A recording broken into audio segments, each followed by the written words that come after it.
Hello and welcome back to day 2 of tournament number 1, the Razer Invitational Europe. My name's Ryan Retro Barnard, of course, joined by the one and only Jack Zerfa Kelly. I'm so pumped for this one. Jack, I've got to get your words just before we kick things off. How are you feeling about day 2?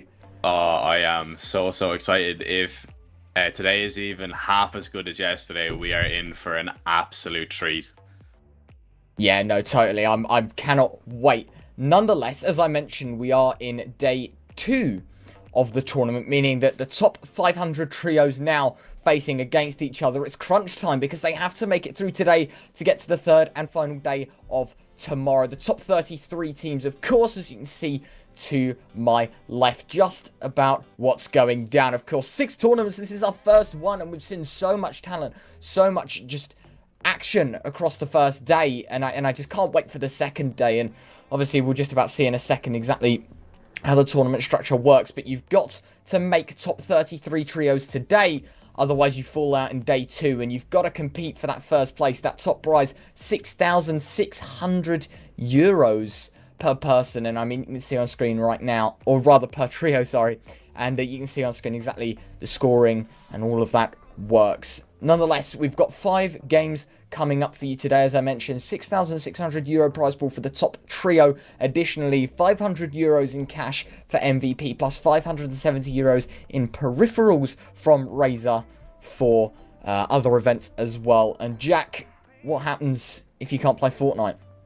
Well, I mean, if you can't play Fortnite, or if you haven't entered in the tournament, if you were unlucky enough maybe not to make it into the top 500 trios today, make sure to be watching the stream every hour that is watched. If you type !ticket, you will be in with a chance at the end of the stream to win a Razer Viper mouse. So very cool there. Also, !Pringles in the chat. I believe after the first game, we'll be giving away a 25 case of Pringles. So make sure to have your whispers enabled, type !Pringles and be ready for that. Also, over on, I believe, RazerInvitational.com, there's a main giveaway with loads of good stuff.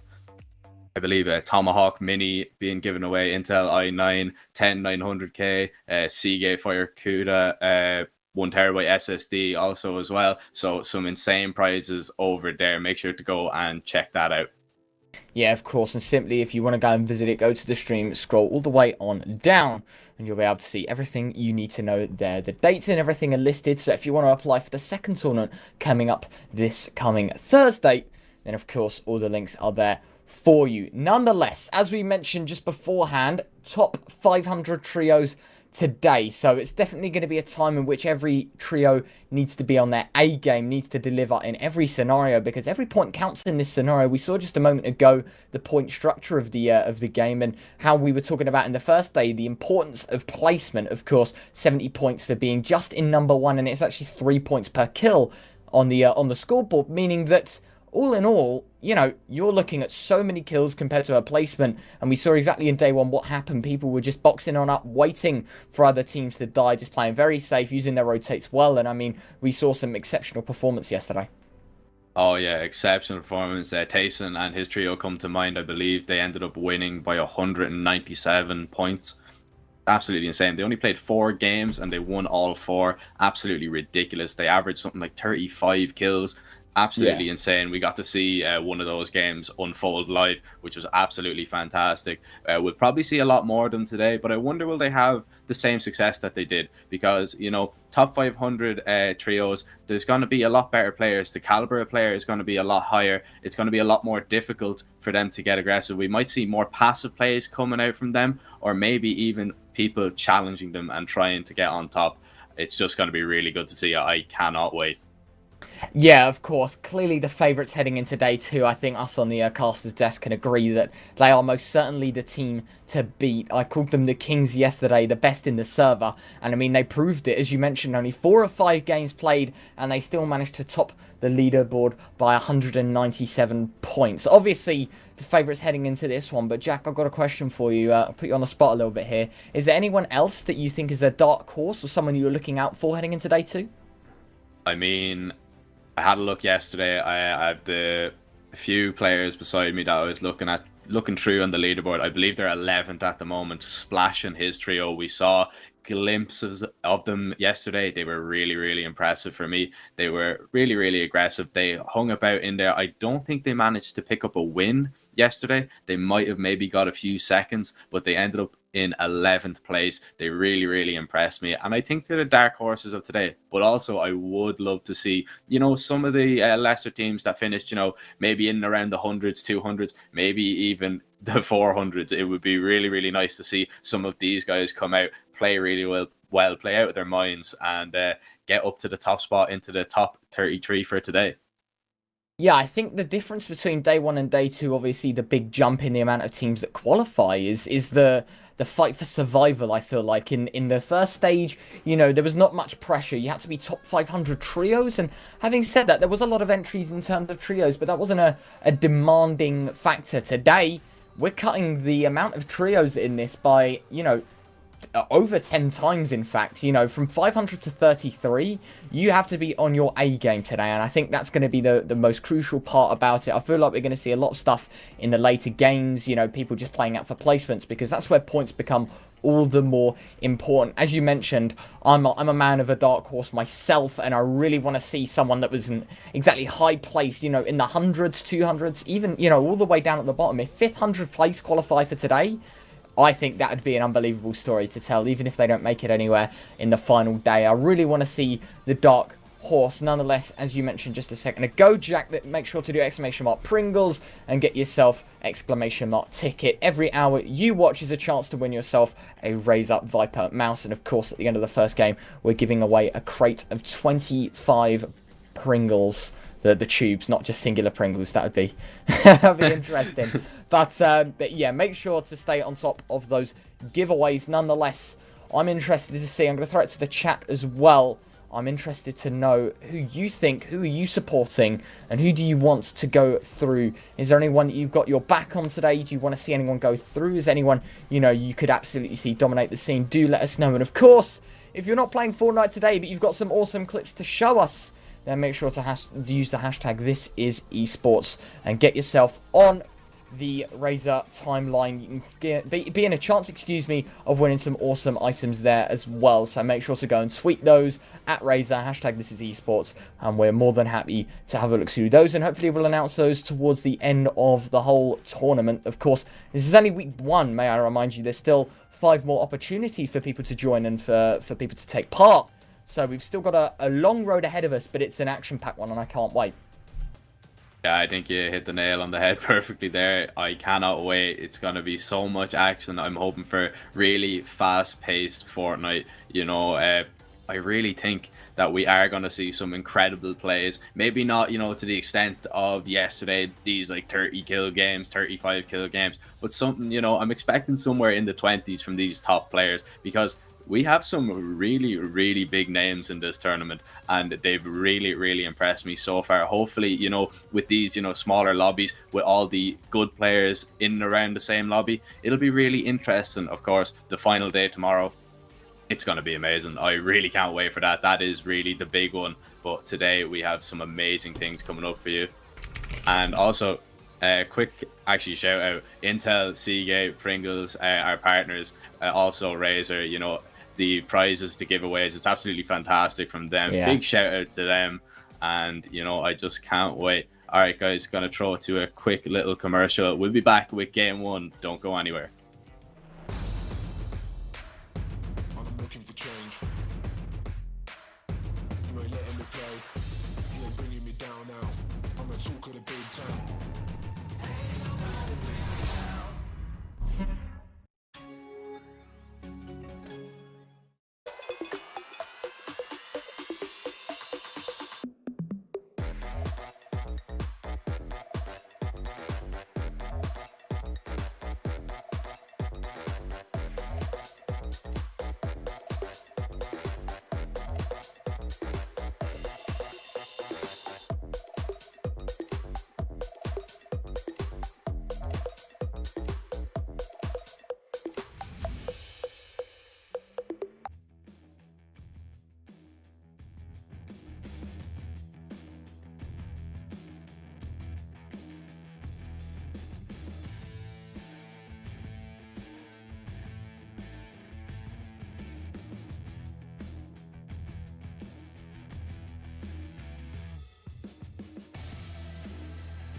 Welcome back, everyone.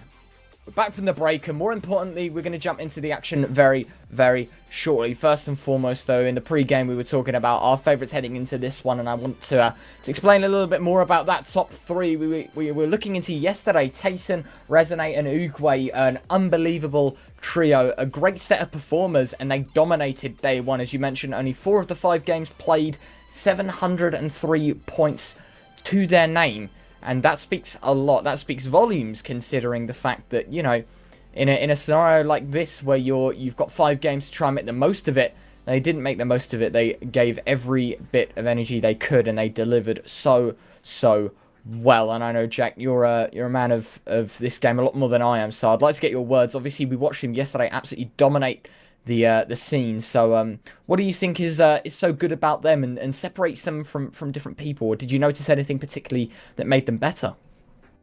Well, just their sheer fragging ability, really. Like, they were so aggressive, literally W keying everyone they seen. They were just so aggressive in every situation. But not only were they so aggressive, like, you see these teams being so aggressive but doing it on their own, but it's very scary when you've 3 players running at you at the same time. Like, W keying, getting in your face, getting in your box, taking, you know, the more favored fights. They were really impressive. You know, not only were they just sheer aggressive, they were just, you know, trying to isolate these 1v1s, try and get the person that's on their own, you know, maybe even fighting the duos that have already lost the player, taking the smart fights, and it really impressed me. But there's a load of big names on there that can really give them a run for their money today.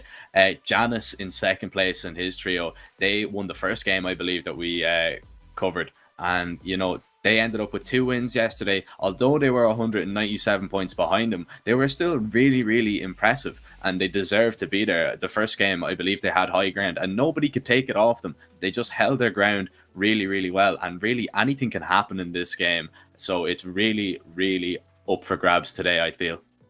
Yeah, I've just received word that we'll be jumping into the lobby very shortly. We won't find out who we're actually in the lobby with, because of course there are 5 lobbies going on at least today, so we've got to make sure that that we're in the right one, and we're in one at least for the time being. So we'll be able to see exactly who we're going to be spectating when we jump in game. And I think that number 1 from the first day, Tayson, Resonate, and Uguay, I really want to see them again. I want to see how well they cope, because you mentioned earlier that the level of play is going to heavily increase compared to the first day. You know, you're going to come against a lot more thriving players within this environment, let's say, because there are teams that, or trios rather, that are delivering on every front, and they're able to make it through to the second day. So the quality of teams will majorly improve. They're going to come against harder people, and you mentioned that, you know, maybe they won't get the 35 average kill games that they were in the first day, but there's no doubt that if they continue like they were on the first day, that they'll make it through to the third day in very fashionable style. And I think something to note as well is, obviously, you were talking about Janice in second place. We've got Putrick from Navi in third place. You know, there's a lot of different teams here and there. You know, 7th place, you were talking about Crashkey, Diablo, and Code. I mean, just great players overall, and you're looking at the leaderboard right now, and it's stacked. You know, Shaykos against Wan Last and Mason as well. Good team. We were talking about Splash yesterday. Saw them pick up a win yesterday as well. And I think that's something to highlight, as well as the fact that teams aren't exactly doing the best they can on day one, because they're just fighting to try and get through to the top 500. It wasn't necessarily that they had to come first. So today, they're going to put a new pair of pants on. They're going to make this day a lot more different than the first, because it's a lot more crucial. It is crunch time, and to be honest with you, the top 33, it's going to be a banger. So make sure to drop a follow here on the Twitch at Razer, so you don't miss day 3. And of course, all the other tournaments going on and through till the end of January. And yeah, I think you really hit the nail on the head. Like, there's so many more tournaments, so many more games to come up. But like, you look at the leaderboard here, and, you know, there's teams with 4 wins, 2 wins, 1 win. You know, not everyone can win games on this second day. You said it yourself, you know, we've only a few lobbies. Like, we don't have as many teams in it this time. So not everyone can win. So the points tally is going to be lowered quite considerably. And how is that going to affect people? Because, you know, people, placement, obviously the easiest way to get points. Everybody knows that. If you get placement, you know, you're happy. If you can pick up a few kills along the way, that is, you know, it's going to help you in the long run. But people will be playing for placement, trying to get those wins, but they're going to be scarce to come by. And, you know, anything can happen. If you manage to find yourself on the high ground, you know, if you, like, Tyson and his team, they could die off spawn straight away. You know, they could get pushed, they could get W keyed and taken out of the lobby. It could be somebody completely random, you know, towards the mid of the table that actually make it into the last 33 and could quite possibly be our champions tomorrow. But I just can't wait to find out. Hopefully it will start very soon and we will be getting underway shortly. Yeah, of course, as you mentioned, every opportunity for teams to get in. Nonetheless, we're in the first game of today. Of course, 5 games being played throughout the day. I'm interested to see exactly who is in our lobby. I was looking around on the screen to see if anyone that I noticed was around. By the looks of things, I haven't seen any familiar names as of yet. I'm still having a quick look as well. People are getting ejected. Did you see a Navi prefix? So maybe Putrik's in this game. I'm not too sure. Maybe it's just a fan. I really don't know. Nonetheless, we're looking at the map right now. A lot of people dropping to the right-hand side of the bus rather than the left. Of course, this means that there's going to be a lot more densely populated action around the top right rather than the bottom left. Because all in all, there's only roughly around 8 to 9 teams going towards that bottom half, or the bottom corner of the map. The bottom right, excuse me, or left. And you know, a lot more players heading towards the likes of Pleasant Park, as we saw just there. And so, definitely a lot more action going to happen in the north more than the south. Nonetheless, Steamy Stacks is going to be a hotspot for a lot of players, because we see 3 different teams dropping into the same area. Flake's going to be able to pick himself up a lovely large pot, heavy assault rifle as well. The green variant of it is there. In fact, his teammate, Away, that's just been dropped. That's a huge opening frag to be found. And with that, he'll be removed of as well. No problems at all. And by the looks of things, people are dropping quite quickly. It is going to be a lot of knocks happening, but no conversions found. In fact, that is going to be our second player dropped from the lobby. Of course, a full lobby, 33 trios in the server. We'll have to wait and see how this one unfolds. Yeah, you're just seeing there, Evan Tox's teammate was so low in exchange. He managed to pick up the kill, just going to heal up with a med kit there. But 5 players gone already, and as I'm talking, more go. Actually, 74 Flakes taking a little bit of damage. He's actually lost all the shield that he picked up earlier. Has the minis available, but needs to get away. His teammate providing a little bit of cover. Gonna pop the minis. Getting around 93 HP for the moment. A few more players getting knocked throughout the server, but Ricky Ramos, he's getting aggressive here. Quick edit, manages to hit a shot, 53 shield, and now he will begin his push, trying to get in, trying to put pressure on these teams, and Flakes is going to go down. His team is going to be taken out of the server, and I believe they are the second team to go. Only 31 teams remain. Yeah, I mean, what an aggressive start. That really sets a statement for everyone watching at home right now. There are, of course, 3 trios dropped from the server now. Make that 4 as we say goodbye to I'm not even going to try and pronounce that, but there are a trio that has just gone. And all in all, I did just see one person just get 3 kills there to eliminate a trio, which is going to be an interesting one to see. Nonetheless, the first zone has shown that it's going to take a northerly precedent. By the looks of things, it helps around half the lobby. Interesting to see where the loot llamas are on the map, and I don't think we've seen many people take those on streams. I don't think we actually caught anyone finding themselves many. Of course, only 3 per map, but still a prime opportunity for a good amount of utility and loot in that sense. So we'll have to wait and see exactly what's going to unfold there. I think everyone in chat right now should pay attention to that kill feed, because of course, you know, you could see a top team in this server. It might just be that everyone in this lobby is going to get away without facing the top dogs. You know, Tayson and Uguay and Resonate we keep talking about as the top contenders. Maybe this is going to be the calm before the storm, because of course, 5 games to be played this evening and only 33 trios will make it through. So you're better off trying to face the what is statistically the easier opponents rather than the side of the top end of the table. And yeah, I know we keep touching on this, you know, that Tayson and Uguay were really, really big in this trio up. They were just so dominant yesterday, but everyone else here, like, they're in here for a reason. It's not that they can't play Fortnite. So, you know, I'd be really impressed to see what these guys can show. But yeah, like you said, you really don't want to be coming up against the top dogs. You want to be, you know, maybe getting slightly easier opponents, slightly easier exchanges, you know, your gunfights, as we see Enrique Ramos here in a gunfight. He's going to take a little bit of damage down to 35 HP. He actually manages to get the knock. I believe it was his teammate coming in with that. Skydane is going to go down as Avantox peeking over above now, tagging up a few players, trying to help out his teammate who has been dropped. Sweetie trying to get away as well, and they are really, really split for the moment. And he's actually going to get knocked. Enrique Ramos will drop him. Skydane going to go down as well, and Sweetie is going to be all alone. He's going to get shotgunned. Yussus will take him out, and it's another few kills for Enrique Ramos and his side. Yeah, what a good job from them. They managed to apply the pressure exactly where they needed to, because in that first kill, it originally just came from an absolute beam and then was dropped behind the wall. And then from there on out, they found the absolute snipe. Enrique Ramos, the man to be delivering an absolutely potent shot, taking 2/3 of that roster down. And all in all, it was an easy said and done scenario for them. Nonetheless, 28 trios remaining in the lobby.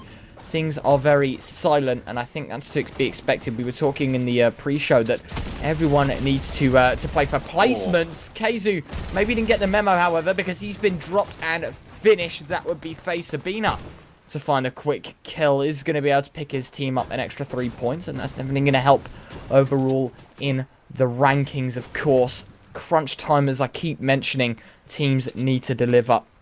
Psycho, Noxin, and Entei, their teammate of Kaizu, did fall. It's a 2 versus 3. It looks like Nick, he was going to go for a bit of a peek. Unfortunately, misses out the shot. Charged shotgun is going to rattle on through. Nothing to be found of it, though. Entei going to box on up. His tac shotgun isn't going to be able to do as much as he wants to, but he's going to even drop further and further down. It's a huge predicament for him. He's going to pop a mini, but knocks in without that much of shield. He is going to try and get gunned down. He's going to try and make his way around, build his way on out. He's got to be cautious, though.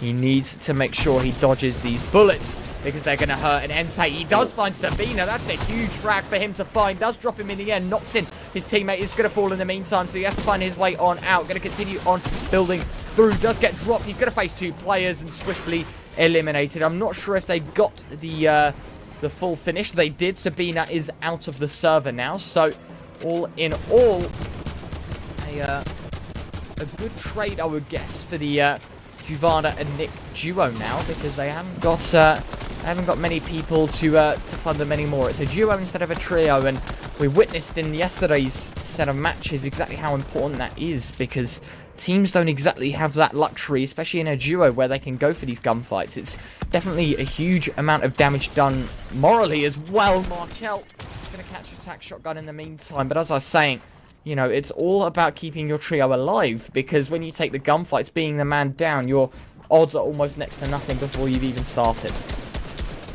Yeah, we're going to join back over to Enrique Ramos and his team, already on 5 kills. And it looks like they are looking for more, getting really, really in the faces of their opponents. Going to pop a slurpfish and have a look to see if he can find anyone. The player is very, very low, no shield above. Gonna place a stairs. Actually going to be pushed from behind here, down to 65 HP. Has to just box up and back away, pop these 2 minis, just delay a little bit and survive, as Yussus actually will take down Navitor, and I believe has taken down the whole squad. Has gotten a few more kills. No, actually, Link and Toos are still alive for the moment, as they just try and fight their way out of this one. It's going to be a tough task ahead, because Enrique Ramos and his side are absolutely gunning right now. They are out for blood in this game already, putting pressure on. Two's taking a lot of damage. He's going to be dropped, and Link is going to be last alive. He's going to be taken out. AR controller will go down, but Yussus will be able to stick the res as the zone begins to move in. Another 3 kills. I believe that is 8 all in all for Enrique Ramos and his side. And, you know, that is exactly how you want to start your day. 8 kills in the first game. You know, you want to be coming out making a statement, and they're doing just exactly that. Absolutely, and you know, being in the zone isn't too much of a problem. It only ticks for one in the early stages of the game. Of course, second zone, excuse me, forms as Ramos, Yisis, and Controller have been very, very gifted when it comes to these zone placements. Not too much movement required from them as they've made their way on forward to the second zone, which is inches from the first. So all in all, very easy rotation for them to make. You can see on the map right now, a lot of fighting happening in the south right now. You can hear all the carnage ringing on out in the background, but focusing on the map, you can see at that south side of the storm, so many teams next to each other, and you're witnessing a fight right now. Rabbe, Ouchie, and Latifi against Zacro and Co. Micah and Dizzy to join him. And so this is going to be a fight for the ages to try and make sure that they can stay alive, because placement means everything. We talked about that again in the pre-game, and the fact that it is so important to get your team in that higher end placements, because kills are nowhere near as worthy as Mike is going to take an engagement, is going to do a bit of damage. Ouchie not going to be the man to take it. It was in fact his teammate dropped by 22 shield, but all in all, an easy rotate. Both sides going to disengage and move on with their lives, as the rest of the squad will just continue to just move on forward. And yeah, a bit of fishing coming out here. Flopper picked up, you know, a bit of more healing. Never is a bad thing, as we now move over to Wait and his team, who Relvis has actually just picked up a kill, I believe. One kill on this trio for the moment. Wait just gonna begin to sand tunnel with his duo, and they're gonna begin to move away from that engagement.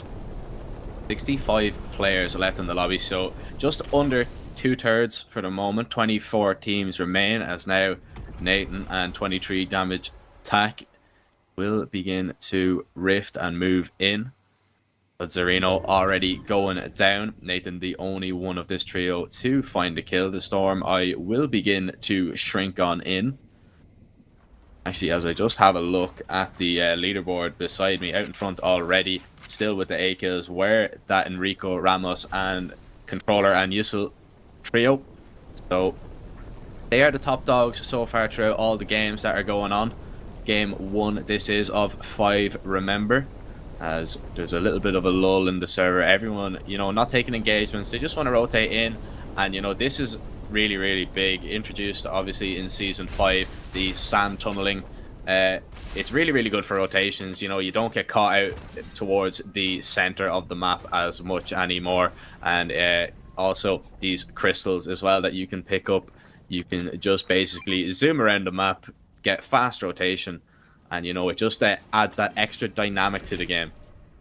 Yeah, I think it's something to note as well is how important these things are in the game, because it's a free rotation. You don't give up anything. You don't give up a jump pad or anything of that sort. It is all about that free rotation, not using anything. As I say, that NXS, he's going to take huge amounts of damage, drops to around 50 points of health, and he does get knocked. Zacro the man to deliver the final blow by the looks of things, as they absolutely swarm the remaining players. By the looks of things, Rift being used. Everyone going to Rift on up, and what was an absolutely intense gunfight immediately sent to the skies.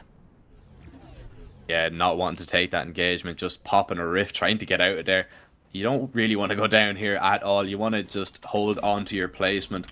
And as the storm begins to shrink in, we are going to see the Rift, or the people that have Rifted actually, they're going to try and follow each other. They're going to try and, you know, get a good position, as we see Lazen actually picking up a few kills, 2 kills, in fact, 23 damage tack, and Nathan, their trio has been taken out of the lobby. They will go down. 10 trios have already been eliminated. Now we see, you know, a lot of teams just don't really want to take these engagements. I talked about, you know, the passive plays that we might see come out here, and this is exactly that. You know, just sand tunneling. You don't need to take any engagements right now. You just need to try and get into the zone, try and avoid the fights if you can, and, you know, just get a good position. Then you can hold players while they're rotating in and put them under a lot of pressure. You might be able to pick up a free kill. You might be able to isolate a player that or a team, should I say, that have already lost a player, or maybe even a solo. You know, it's just really the smart play, as we see Wait and his trio boxing up. Just having a look out now. So EU rotating in, deciding not to take any shots, as Atlas Jack will be knocked down. Won't be finished just yet. Might be able to survive, but not for long. He will be taken out of the game. and another trio has been eliminated. Yeah, I think it's something to note as well is that I don't think it was this hectic in the early stages of the first game. You know, nearly a third of the lobby already removed. In fact, a third of the lobby removed in terms of teams. Just under a third as well removed, or just over a third, excuse me, removed in terms of players. So all in all, it's a scenario in which I'm quite unfamiliar with, because it was a scenario in which we saw 20 to 30 trios end up in around 2 zones from now. So definitely a starter pace to the first stages of the game, but I think it's definitely going to fall off in the later game. Speaking of, Mitro beamed down to just around 10 points of health. His team is going to try and aggress on through, Rift being popped, and so he'll be able to disengage nicely. Look at this positioning. Next, I think he is the only man on his team alive, as he lets players just run right past him, sits in the bush, and just wants to buy time. Doesn't want to try and force a rotate just yet. As we jump back into the action, T-Dabs looking for some action. Alesh and Co sitting quite close. Datu on the same line. Nasalizo alongside them as well. Mitra actually going to take a knock down there, so another player that could be removed from the server. By the looks of things, he is going to get rezzed back on up. But at the end of the day, this is an opportunity now. Oh, they are going to run out and grab a gas canister. Interesting to do. Oh, this could be huge. They throw the gas canister over, build on up, and now they're going to try and cause some damage. Blows on up. And they're going to try and apply the pressure now. That was a smart tactic to make, but I think it was well diffused, quite literally, from the other side. But the aggression will continue. T-Dabs and Co. not done just yet, as they'll continue their aggression. Yeah, just getting really, really aggressive. They've actually taken the high ground just above, I believe, Pondo and his team. They're just going to sit above them. They're not going to, you know, force the issue too much. Of course, the gas canister burning away through. As now we have a look at the fourth storm that is just beginning to form. Still a minute and 10 seconds before that will move in. So players have enough time to, you know, weigh up their options, think about what or how they're going to rotate, if they're going to use any movement, or if they're just going to try and run and hope for the best that they don't get spammed on through. As speaking of spamming on through, Relvis and his side gonna need to just keep building walls there as they're being focused for a tiny bit. Might want to think about moving out, and they're actually gonna think about getting aggressive here. They hear the fighting below and they want to begin to push. They're putting the pressure on this team now, getting really, really close. We're actually gonna see tabs over on the left side of your screen. They're gonna actually rift and try and get a better position in towards the zone. A place marked there that they can build up on perfectly. Now, Relvis going to try and get into the box. He is going to get into the box. Can he hit the shot? Spots Ador. He's going to be taken down out of the server. Another kill picked up for this trio. As now T-Dabs and his side have boxed up and begin to spam on through. The noisy neighbors have arrived for the moment, and I don't think any team near them will be getting a night's sleep for the moment. Yeah, I don't think this is going to be a time in which people can sit peacefully, because shots are rattling from every single angle. As we see on screen right now, the amount of rotation, storm surge warning just come up on stream, meaning that they've got to find damage. This is where things get interesting, because a lot of players are about to lose, and a whole lot of health as we head into the fourth zone forming. It will start to move on in. Waith's going to go for some shots, does tag down Raichu, down to 20 points of health. His teammate, in fact it wasn't, it was stolen. Alfred, the man to find a quick kill and finish the job. Krusty going to fall as well, get knocked. And Relvis, he's going to be the last man to fall as well. Lovely lot of shooting. What a beam. That was a lovely headshot found, and they even annihilate him as well. Waith finally finding a kill for his troubles. The ammo used perfectly as he continues to home in shots. These shots turn to missiles when you're under pressure like this. You've got to be careful. All in all, though, a good job. Damage being done. And by the looks of things, they are just going to try and post on up, waiting patiently for them to be forced to make the next move, as the fifth zone will show us that they have to head up north. As for the Waith squad right now, they're not in the best of positions. Teams at the top side, however, are in a great position for an easy rotate, some of which already in the new zone.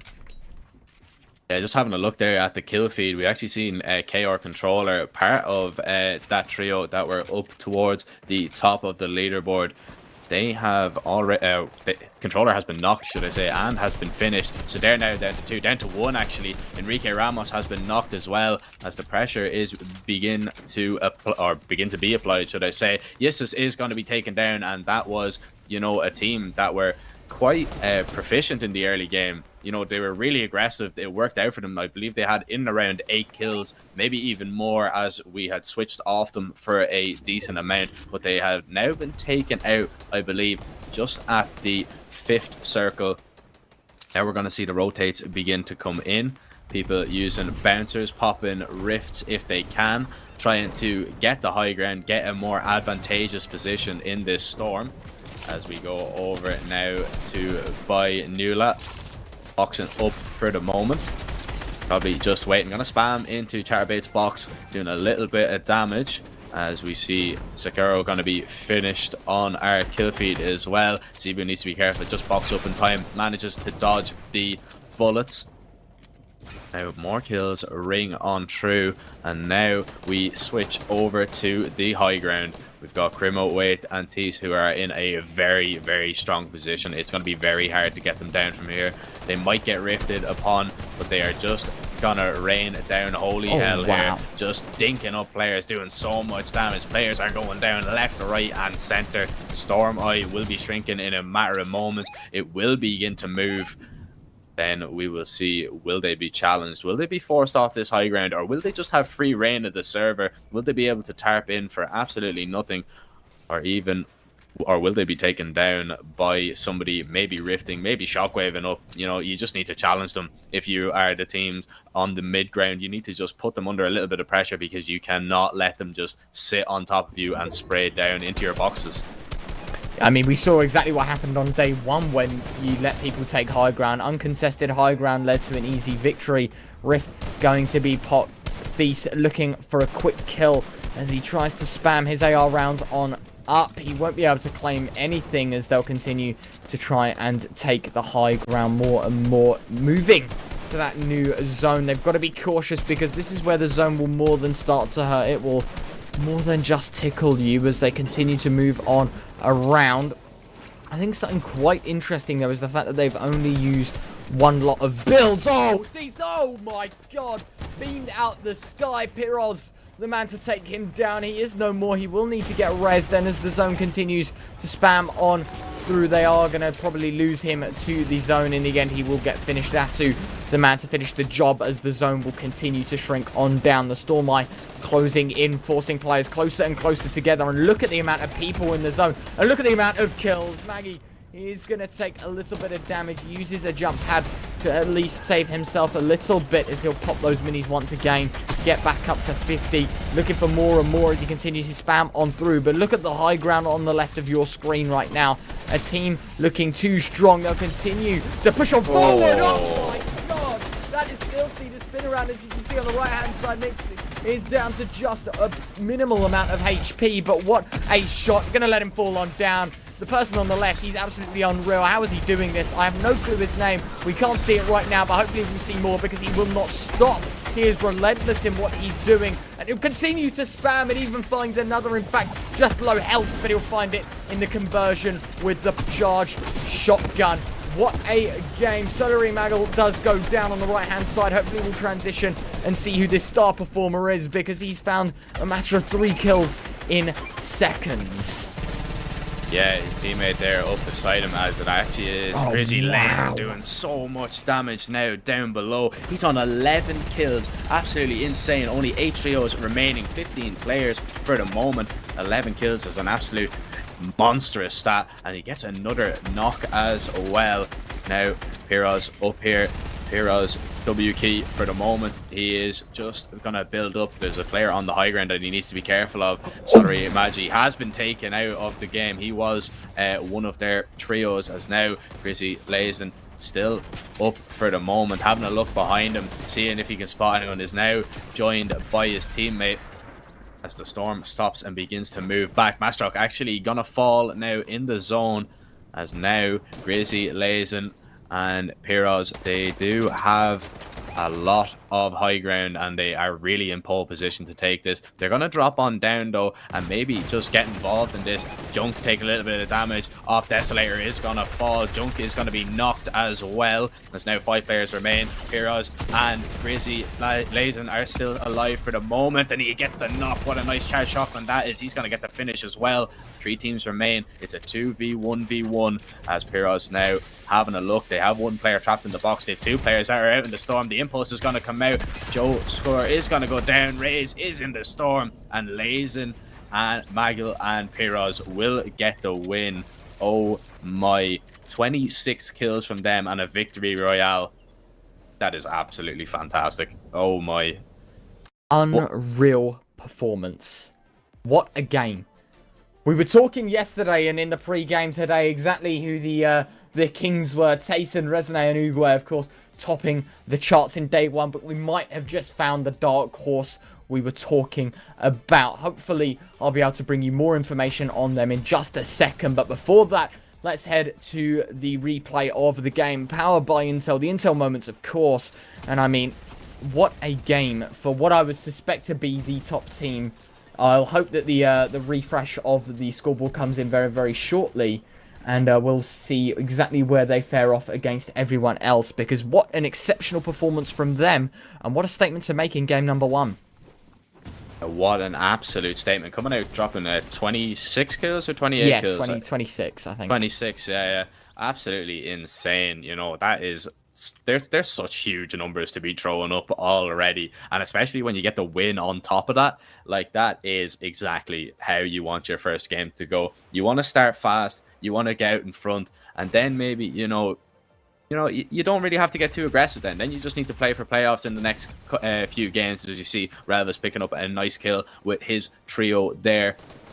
They did very well, you know, getting into good positions and hitting the shots. Then we seen Tice here up on the high ground, trying to do as much damage as possible. You know, didn't really take too much advantage. Of course, these shots are very, very hard to hit when you've players flying in all around. There's so many targets to aim for. And I believe he just gets caught looking up in the sky here. He actually just gets beamed from down below. Actually, believe it was Lazen and his team, Piroz, that got the knock on him. So insane shots there. Then they got landed on top of as well. Their team lost the high ground, and then it was just really the beginning of the end for Solary, Magil and Lazen, because they just took control of this lobby and they did absolutely not let up.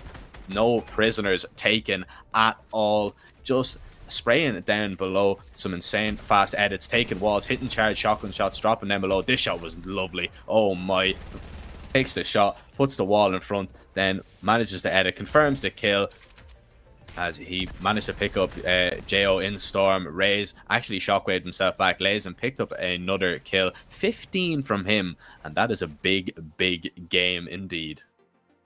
Yes, I was looking overall, Magel and co, so Lazen as well, actually placed 33rd overall in day number 1. So wasn't exactly as low down as I suspected. I didn't see much of them in the first day, but I mean, what a performance to start things off today. Unreal scenes, and by the looks of things, they have just come on in. The scores have been posted on the website, and that means that we can see that they are, of course, in first place. 26 kills, as we mentioned, 148 points.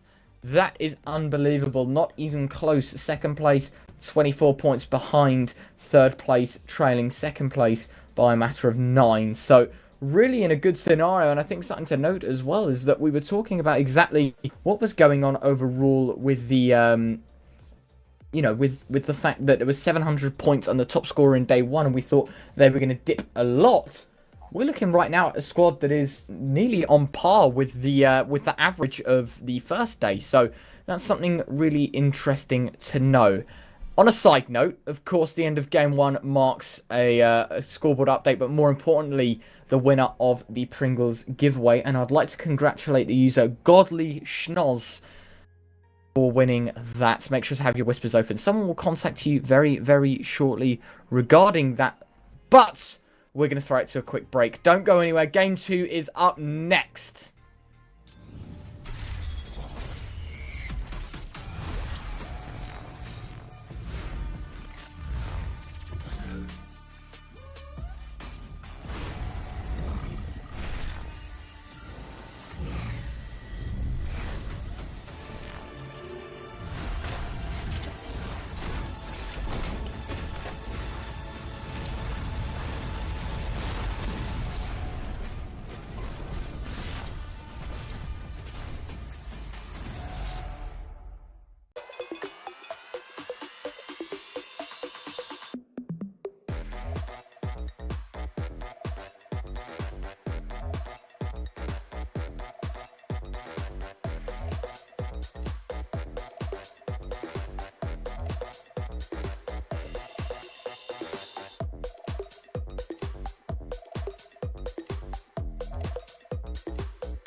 Welcome back. We are just jumping into game number 2 of the playoff day. Of course, everyone battling it out for the top 33 trios who will make it to tomorrow.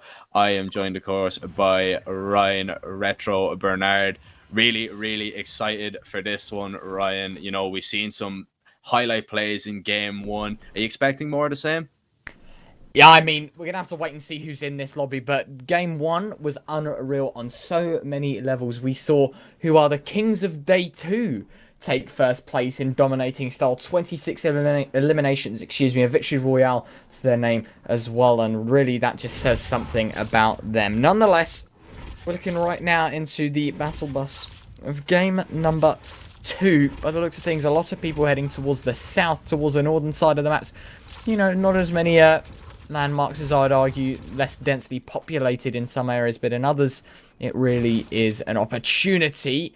Rate, he's been caught out. He's only got a great pistol, a common pistol, and he's going to have to continue to build. He's going to have to be careful. Everyone around, he's going to jump up. The pistol's going to ring on through, but it might just be eliminated already. Nico is the only man that can actually move left alive because Don Mamba has been caught out of his position. And there he goes. That is savage, and that is already a team eliminated from the server. By the looks of things, it'll be the first trio to actually have gone down individually as well. The first 3 deaths on the server.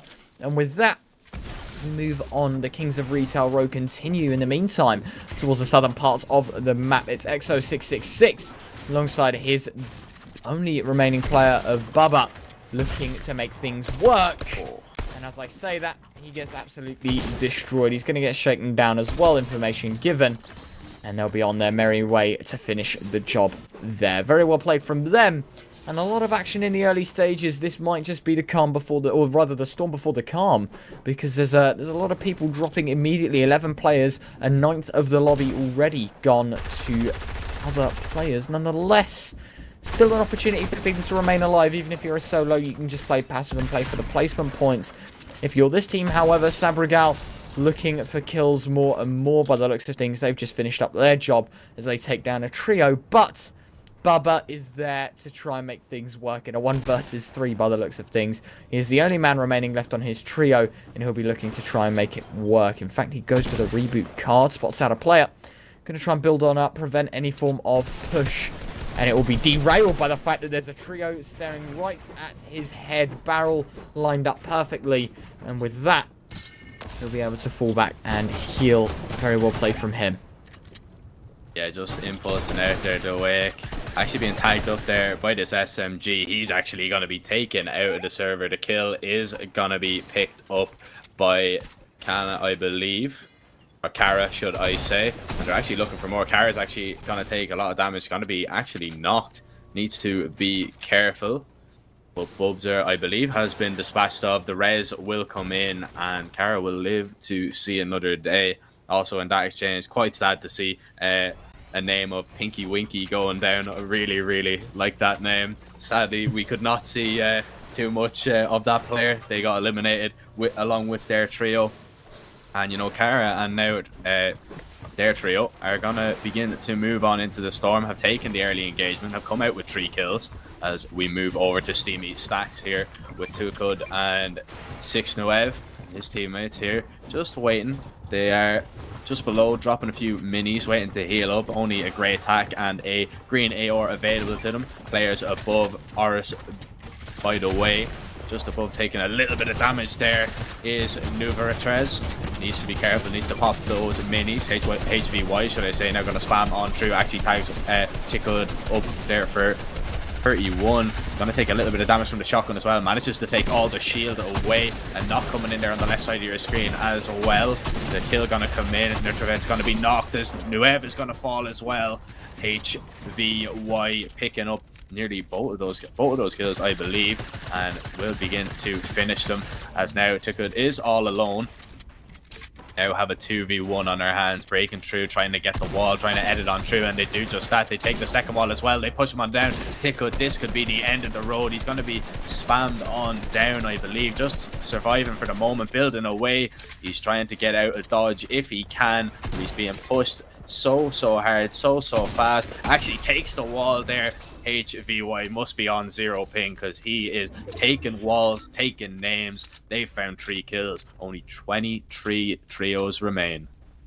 Yeah, to think that the first storm hasn't even formed yet properly means that, you know, we've lost nearly a third of the lobby in terms of trios. That is an unbelievable thought. And as well, I did think that their teammate went down. In fact, yes, Sugar FPS did fall, and of course they have their reboot card to hand, so he'll be brought back and that trio will be reformed once again. Nonetheless, we're looking at the different parts of the map right now.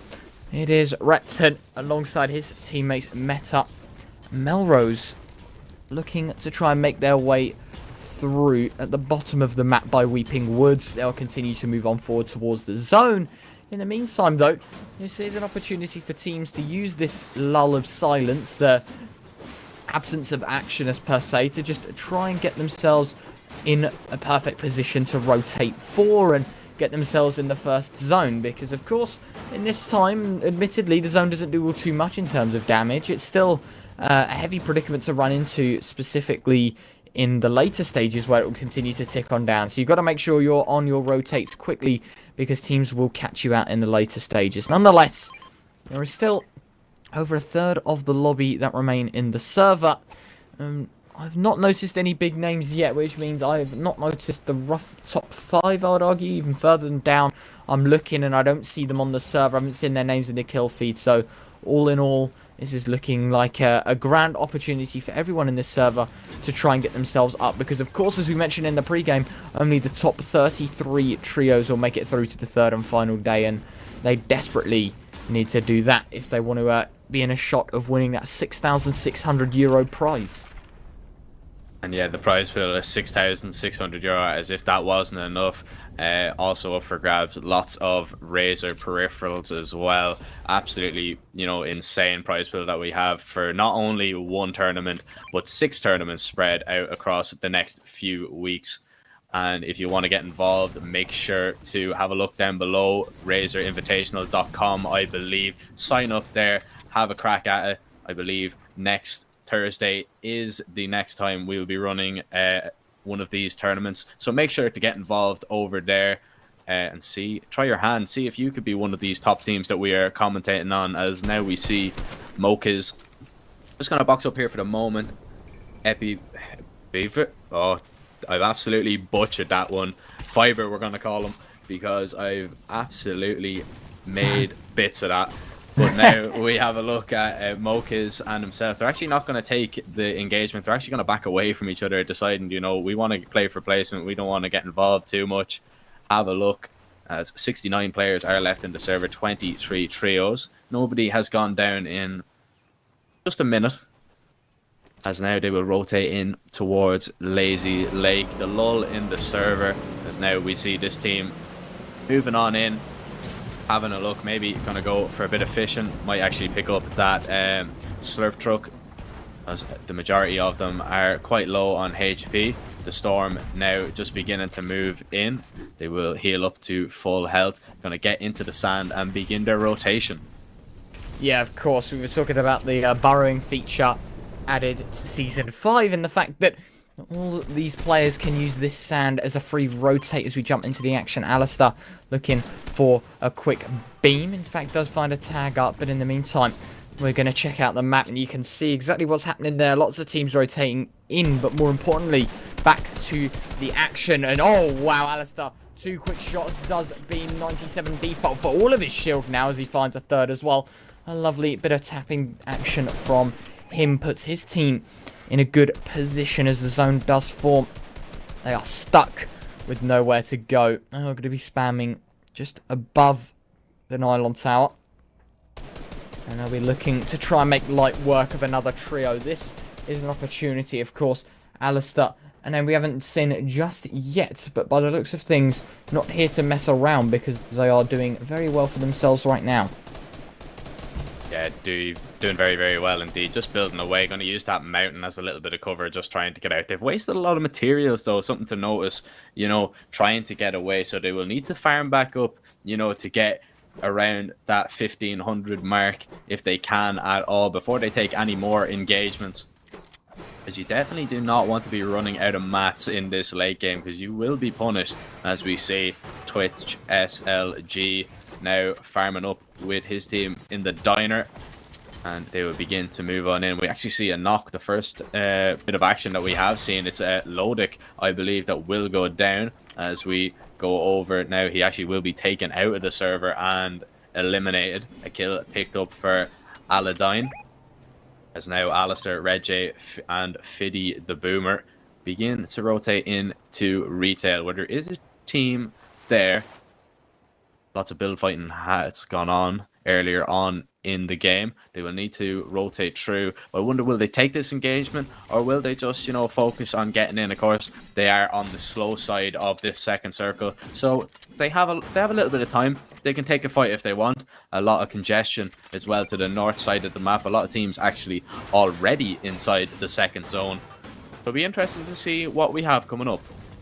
Yeah, of course, and I think something to note as well is as you mentioned, the slow side of the zone allows you to take those fights and allow you to just try and pressure some action and to try and get yourselves more points, because everything counts in these stages. You are fighting for survival to get through to that third and final day. So, as we watch right now, HVY, Sugar, and Horus, the trio from earlier, in fact, that found the quick triple towards the start of the game, do find themselves a res on their team, and they're kicking towards the bottom side of the map where we see them prevail. However, nonetheless, right now people already posted up in the zone, and this is where things become very silent. I still don't think we've even lost a trio in this whole time since the first zone formed, so that really says a lot, because not much action is going on, and that can lead to people just waiting for placements. And all the time that there isn't action going on here, there's going to be action in the later stages, and we might just result to a heal off. Probably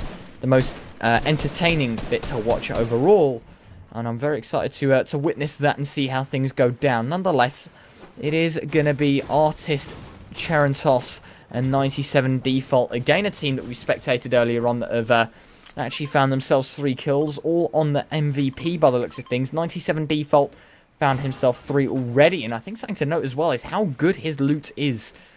He's got the purple shotgun, he's got the blue AR, but more importantly, he's got heals for days. 6 minis, an impulse nade, and 3 large pots.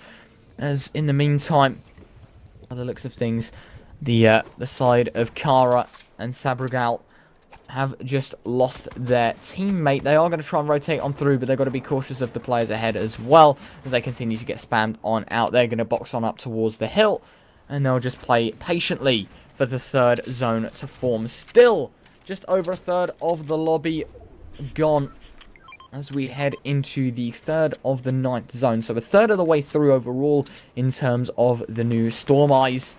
We'll have to wait and see where it ends up being. By the looks of things, a very mountainous area, which could be leading to a very interesting later stage, because, of course, high ground is going to be that much more needed. And yeah, as we actually see in there, up the top left corner, I don't know if you spotted it, JOSQR, who actually finished 2nd in our first game.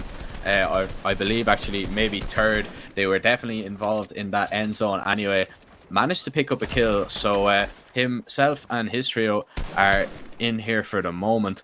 So it'll be interesting to see if they can get another decent placement, or will they fall a little bit short, as we see Drakus, Momo, and Anta, who are just boxed up here in the zone, going to drop a few bits of heavy ammo for their sniper, their marksman of the team, as now Trizon, Caroline, and Quasmo are gonna begin to move on up and maybe push this team up on the height. And actually the snipe coming in through those sniper bullets, those heavy ammo actually coming to fruition, taking Quasmo down very low. Now CRXN and his teammates are up on top of, I believe, a bridge, and just have boxed up. They have all the metal around them in the world, full up on mats, as they have set up shop here, and they're going to be very, very hard to be forced out. Very washy-quanny. Now, just having a look out as well, seeing if they can spot anyone rotating in, see if they can take them down. Still 2/3 of people left in the lobby as this third storm begins to move on in. We haven't really lost that many players since we've been talking. Just as I say that, Caroline is going to be knocked and might be finished. Still alive for the moment. Maybe if they can get the res on in, might be okay. But for the moment, silence around the map. Of course, and now we are still in stages where teams are just playing for placements. You can see the Fiber Squad posted up just below the hill. 2 teams, in fact 3 teams, just above them. So they are going to have their work cut out for them if they need to rotate at any point in time. But I don't doubt they've got a bit of rotation utility on them that they can use to get around and try and find themselves in a nice place. Looking at the position in Mockers, just trying to hold the angle nicely using the pyramid peak to his advantage, because obviously you can just look through holding the edit. The whole top is hollow, and that definitely helps with that. Nonetheless, Zikers looking to rotate on in alongside Zexek, who have just pulled in from Misty Meadows, are going to make their way on forward towards the new zone and have not been given a nice opportunity for the next one. Nonetheless, 97 default, a trio that we've seen a little while back, and again just recently looking to be top contenders in this game. 3 kills already to their name, looking to make it more, however, as they do spot out more people just ahead of them. All in all, things are becoming much more interesting because the 4th zone will form in a matter of moments here, and with that we'll find ourselves in a scenario in which well over 50 players, in fact 66 as of right now, stuck in an area of little to no space at all. So it'll be very interesting to see how that one plays out.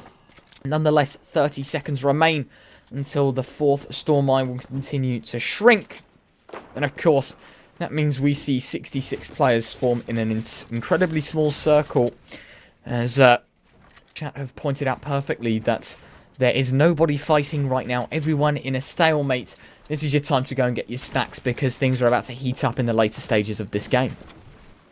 Yeah, just while we have this lull, I had a quick look at the leaderboard and I had updated. So a team that was in 3rd, Exil and Belvid, I talked about this before. They won their first game with 15 elims, and they died off spawn. They finished 33rd. So 33 teams in every server. They died directly off spawn and only got 1 elim. So going from 115 points to 3 points in the second game is definitely gonna hurt them. But it's what can happen in these lobbies when you've got such a caliber of players. You know, you can get pushed off spawn, you can land there on an absolute god, you can miss your shots, and you can get taken down.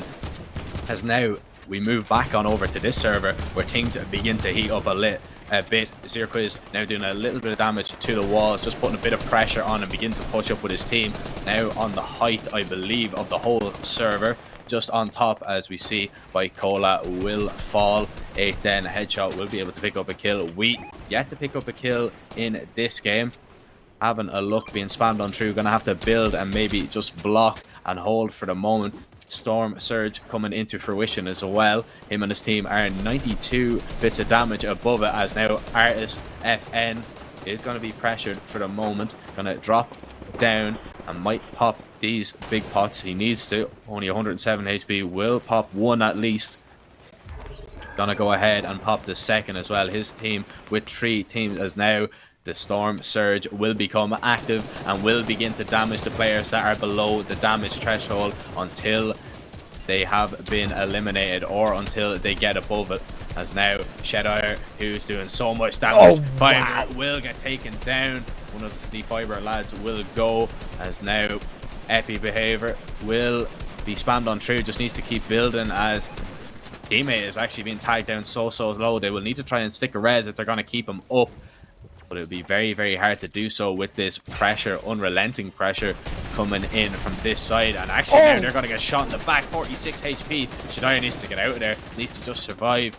Needs to pop these minis and maybe the big as well. He has no white points of healing. So You'll be in a little bit of trouble. I believe that Fiber player did get up, but now they're being hit by Storm Surge, which could be a big problem. Of course, and all the time that you're not above that threshold, you will take damage, and it lets a lot of people know exactly what's going on as well, as Fiddy the Boomer going to find washed there as we spectate Mitsuki going to post it on up inside the zone, and now you're hearing the difference between what was a very boring game and now a very interesting one, because everyone's opening fire, everyone's in such a small area, but wow, look at the high ground from Kado. Him and his trio up top, raining bullets from the heavens as they finish off Noxie. A huge kill to be found as they'll take it to number 2, Kwani, to find the last shot. 5 seconds until this zone falls, and then that's where things get interesting, because there are 47 players remaining, just under half of the lobby still in the server, and look at the size of that circle. You are looking at a side that is beaten and bruised. Everyone right now, lots of utility on them, just need to buy time and find the rotates. Nonetheless, 14 seconds until that zone moves, and if you're on the bottom side, which is more than likely everyone in the server, you've got to move quickly, because that is going to move lightning fast. Nonetheless, there are going to be teams such as Hams, Mokiz, and Aladdin, excuse me, that are going to move on forward with the zone. They are just going to move with it, already built themselves in, and the damage threshold will be in play once again. Huge rotation. That was Korn and Den by the looks of things. They're going to find their way on down, as now more and more teams going to try and pull the rotate across. A lot of late players moving around, trying to find a place to just post up and build, because it matters now in a scenario like this. You've got to get into your 1-by-1. You've got to move on forward, because if you don't, that zone is going to tick you for an awful lot of damage. Look at the amount of names that are in this small circle for the moment. You can see why Storm Surge is active. There's so many players in this tight space. 6th circle, of course, coming in now, and the 7th is going to start soon. As now we see Kado and his team, they are way above the damage threshold and will definitely not be hit by Storm Surge, as Kado now pops a mini. Will take a little bit of damage to Storm, but is now gonna begin to look down, and this is where you're gonna try and find some kills, and they're actually, I believe, gonna be pressured a little bit. Now, a lot of rifts coming on in, just charging up that charged shotgun, wow. And they're going to be landed on here, actually being hit by Storm Surge. Somebody flying on in there. He's actually going to be taken down as well, as now the Storm is going to begin to move. 28 HP, another kill coming in there from Kado. He's picking up lots and lots of health as he's just moving, just tapping away, doing little bits of damage.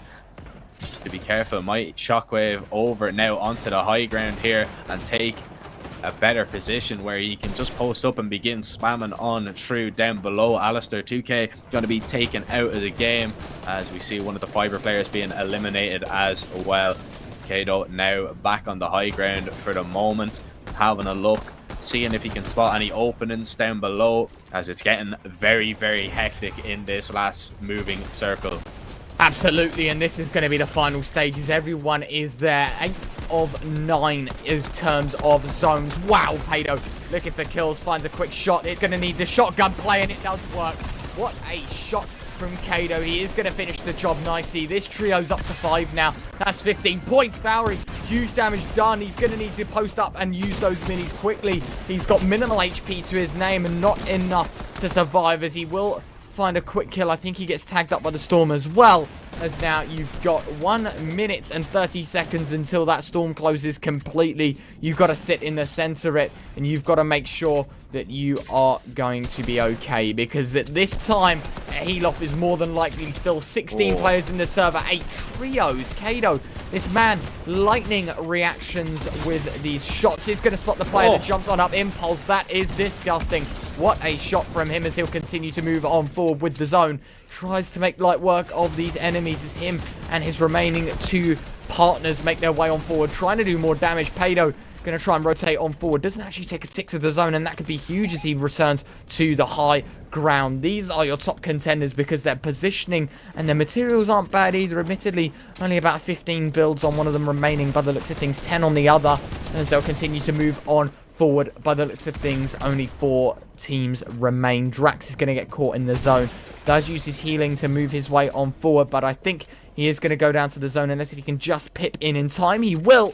And this is where things get interesting. 7 players remain, 3 squads left alive. Make that 6 and 2. It's a 3 versus 3. It might just be a heal off, but it's not. The engagement's there. It's going to be a quick shot. Shots rattling on through both ways. Kato to find the first, does finish the job. Padio going to get a knock in the meantime. And now you're looking at a 3 versus 1. It might just be all over now. The last man is there. Nice shot ringing on through. Still shield. Artist staying alive. Staying alive. Will he be able to do it? He won't while she's there. Will he stay alive though? His health actually might just out-favor. Going to continue to ring shots on through. He makes it work. 1 versus 3. Artist. He is an artist, but more than that, he's a mastermind because he destroys 3 players. The 1 versus 3 comes on through, and that is a huge amount of points to their name.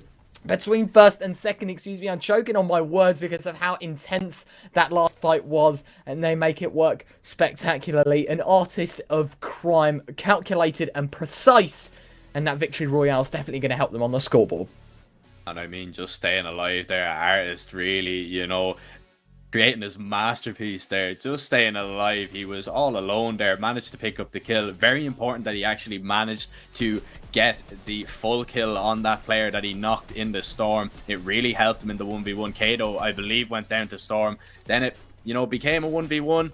He managed to come out on top. A 15 kill win for them, as now we take a look at the intel moment. A lot of damage being done to this Fiber team, and they were in a really awkward spot here. Being spammed on down, being hit by Storm Surge, it's not where you want to be at all. They managed to survive, however, for a little bit longer. And just look at the sheer amount of players left in this circle. The rotation is coming on in. That's why the Storm Surge was so active. Kato and his team, you know, they finished in 2nd place. They were really dominant in this area, though. They were on the high ground. They were very hard to take care. The shotgun shots ringing on, getting people as they, you know, try to rift out of their predicaments down below, just punishing people. But it sadly was not enough, because the players on the high ground, or on the low ground, should I say, Artist, FN, and his side managing to stay alive, managing to get the W in the end. You see 4 players here left. Pedo now getting a bit too aggressive, just getting into the box. Artist just hitting insane shots, managing to get the knock as well. Very important here. He was so low. That kill was absolutely huge. And now we see Kwani trying to get in the box. Only 20 HP. He's ticking to Storm, and Artist just hit the shot. And he came out with the dub. 15 kill win. Absolutely fantastic. Unreal. I think there's no clip that can show it justice. If you don't play Fortnite, I don't think you'd understand the sheer amount of pressure that man was under. To kick things off, he was in a 1 versus 3. He had minimal amounts of healing, and the storm was closing on him. He had 0 to no chance. His teammate actually falling from above. I think he impulse naded over, or shot grenade over, and managed to find his way and do some damage. Admittedly, he got knocked and converted, and that gave a lot more health back, but he did a lot more than he outputted than was given back to the team that took him down. And that was the crucial factor, because from there on out, he just played with the zone. He played with his shotgun in hand. He used a perfect play. Mechanics were on point, waited for the wall to drop, fired a shot, quickly brought the wall back up, and the shot landed, gave him the victory, and of course, a huge amount of points to his name. An unbelievable performance from them all in all, and hopefully as the scoreboard will refresh, we'll see them adjusted, because that was a monstrous game from them. I mean, all in all right now, it looks to be as if it is updated. I don't see them as of yet. Hopefully we'll be able to bring you a little bit of an update after the break. Speaking of breaks, we're going to throw it to one right now. We'll be back with game number 3. We're not even halfway through, so stick around because things are going to get a lot more intense.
Welcome back, everyone.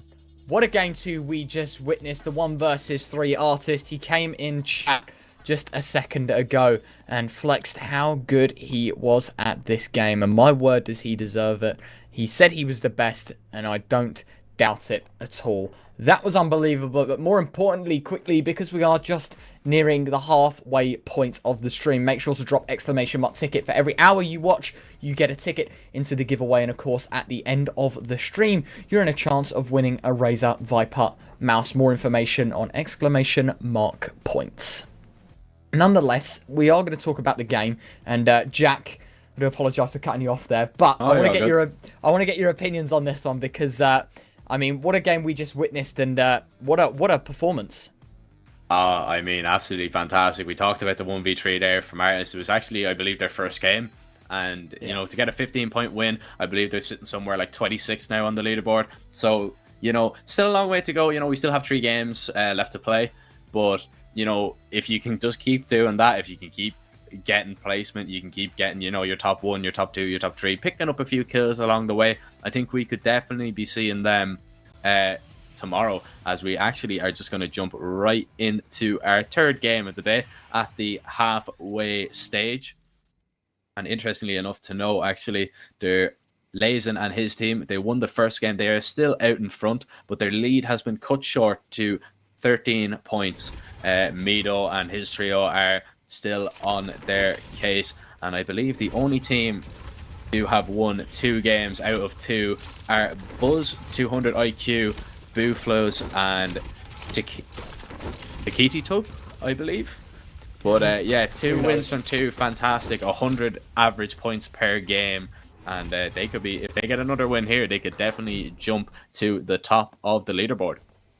Yeah, absolutely. It's all to play for. I don't think it's going to be the dominating style we saw yesterday from a very quiet number 1 place of Tayson, Resonate, and Uguay. I don't think they're going to be here today, sadly, which means they won't make it through unless waiting to give themselves a little bit more of a challenge. Maybe they're in this game, we don't know. Maybe they missed the first 2, or we don't know what's up, but hopefully they'll be joining us, because I do want to see more of them as a top contender heading into day 2. Sadly, haven't caught them much today. Nonetheless, there's going to be a first knock coming out. Wits and Mag Venom, they're going to get in a bit of a tussle. Wits to come out on top. In fact, he does down a 2nd player, actually, so huge damage from him immediately if he can convert those.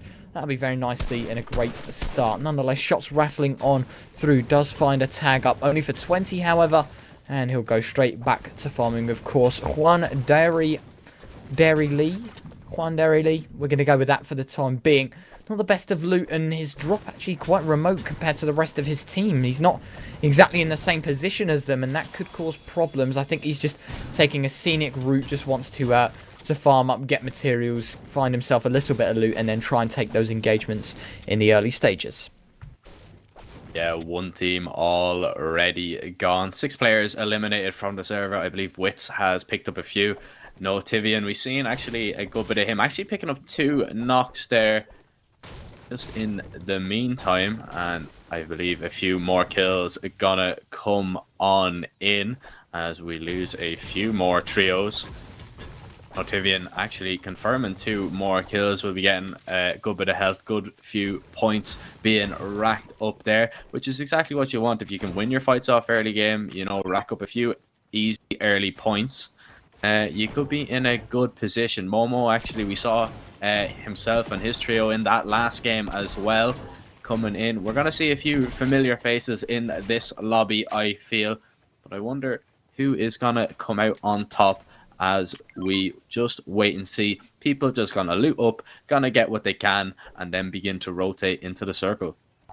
Yeah, absolutely. A necessary point of the game, obviously. The whole point is the fact that you don't get eaten by that Stormeye, because admittedly it doesn't do much damage in the early stages, but it will start to hurt in the later ones. So the rotation definitely needed, and I mean, we can hear shots rattling across the whole map, but as we look down the map, we can see a lot of players towards that left side and towards the right. No real engagements towards the exact center, but a bit of a stalemate right now towards Craggy Cliffs. It looks like Quarky, Fata, and Zekia looking to try and make things work towards Craggy Cliffs, of course. They are going to have to find themselves a little bit here. Nice build does prevent the first shots initially from rattling on through, but Zikia, with lovely flank, spots out the legs. Perfect shot, perfect accuracy as he beams him. At least 120 damage done as he'll rotate on from behind. They're now going to be caught in a bit of a predicament. We're going to jump into a different point of view right now. Paga going to have to hold up that wall because he's getting gunned down from every side right now. Does have a mini to pop, but at 46 shield,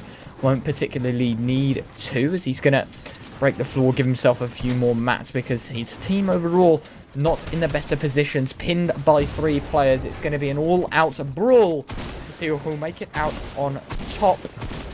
And by the looks of things, it is going to be a stalemate, as I say that. Fleets, he gets beamed. The edit from Paga absolutely destroys his teammates who continue to ring on shots. And they get absolutely deleted.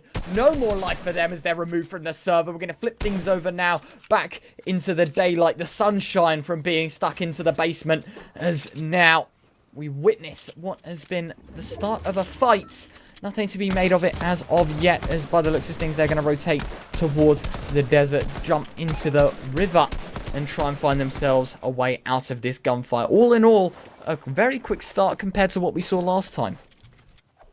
Yeah, really, really fast gameplay coming out there. Really, really aggressive style, as you touched on in that basement. You know, here we're actually moving back over to the team who've already picked up 3 kills, 8 then headshot with 2, and CRXN does have 1 available. Trying to go for a snipe into that build, see if they can maybe get it down.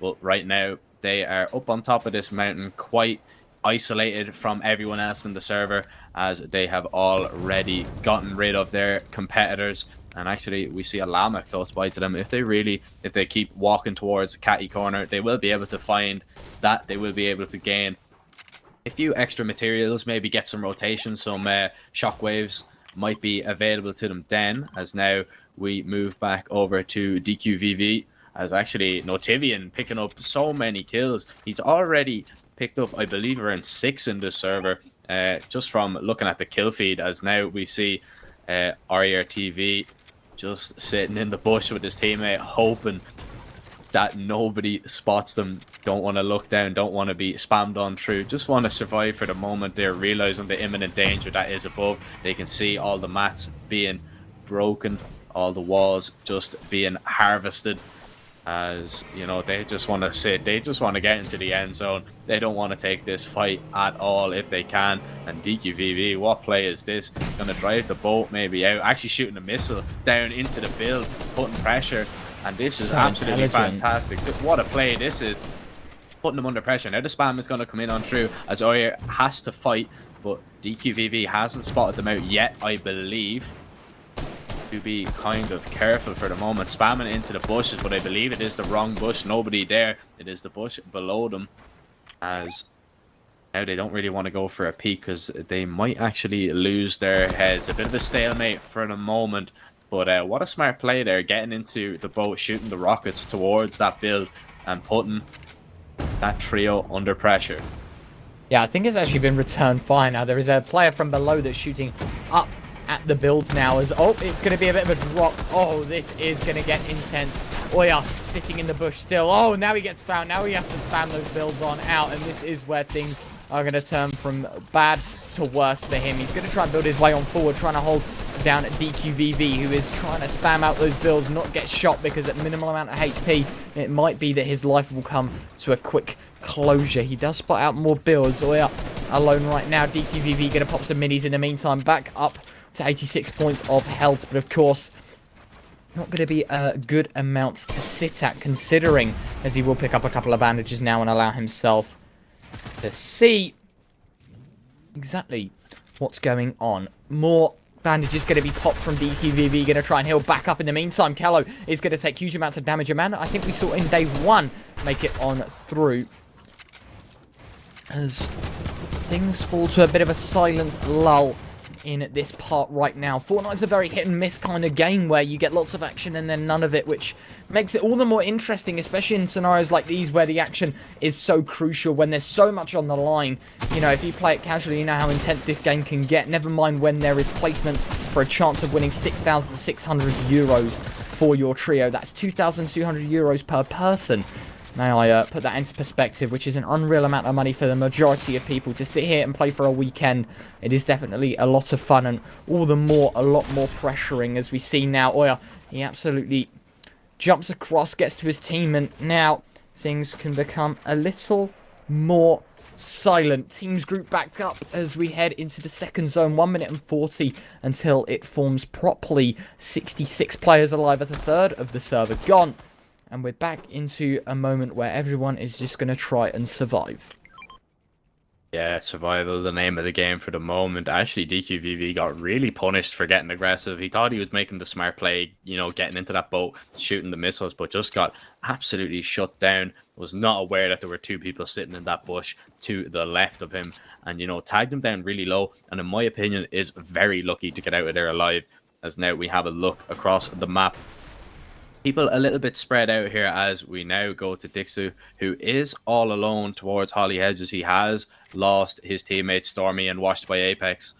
And I don't know if he does have the reboot cards available to him, but it'd be very hard to get a reboot off, especially in this lobby. Moving back over now to 8-10 Headshot and his team.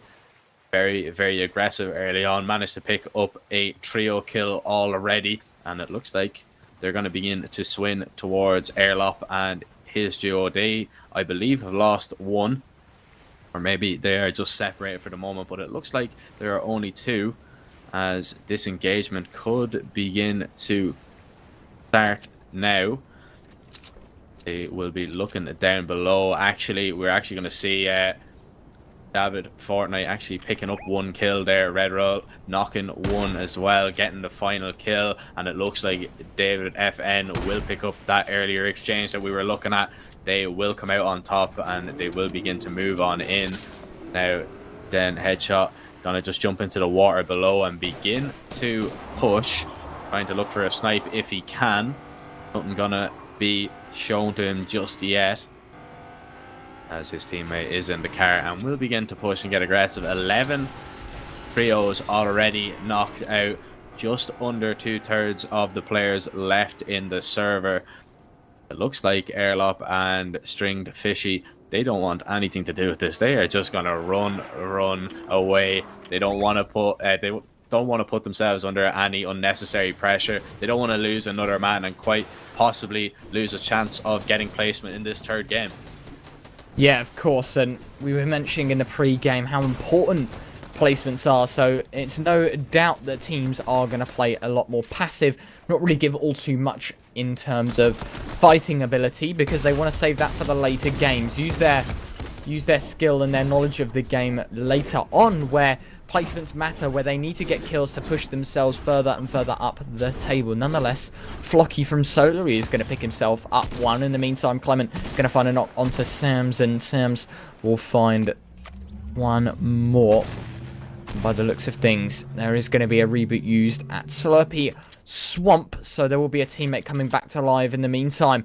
Snowy not going to have it just yet because he knows that someone's on it. They know that someone's going to spawn on in, and he might just get beamed immediately. Does find his way into some cover. Will be joined by the rest of his team, or at least attempt to, as he'll continue to aggress on forward. You know, being brought back into the game, you don't have much to work with, so it is a slight problem. And when Snowy gets beamed for 50 health, you know, you've got to back away from that angle because you cannot afford to get shot again. They are going to fall away, and with the second zone forming, more than likely going to get forced away from Slurpy Swamp, and an engagement is going to go down at some point. But things fall quiet for the time being. As I say that, Clement is going to get gunned down. 3 hungry players, Racist, Higamiru, and 1 other veteran looking for some quick kills overall, trying to bump their scoreline up more and more because every kill counts in these scenarios, and they need to find what is going on next. 57 players alive, 21 teams remain. Of course, that can consist of solos, duos, and trios as players get removed from the server. All in all, a moment of silence once again. 57 people as we head into the third zone, excuse me. Jack, I'm wondering, do you think there's going to be a storm surge this game? Do we think that it's going to fall to a moment of silence and head to the later stages again? Or do you think this is slightly picked up the pace? I think it slightly picked up the pace a little bit. You know, we seen before the second storm came in, I believe we had something like 66 players. So, you know, slightly less for the moment. But I think, you know, people are just going to try and stay alive for as long as possible if they can. You know, as we see here, Nakos is in an awful lot of trouble. He's only 10 health and there's players surrounding him at all angles. He could be taken out of the server and could be, you know, taken out of this lobby, as now we move back over to 8th and Headshot and CRXN, who are going to have a look, see if they can pick up some more kills, add to their tally already. Gonna box up. They are in the middle of this third circle.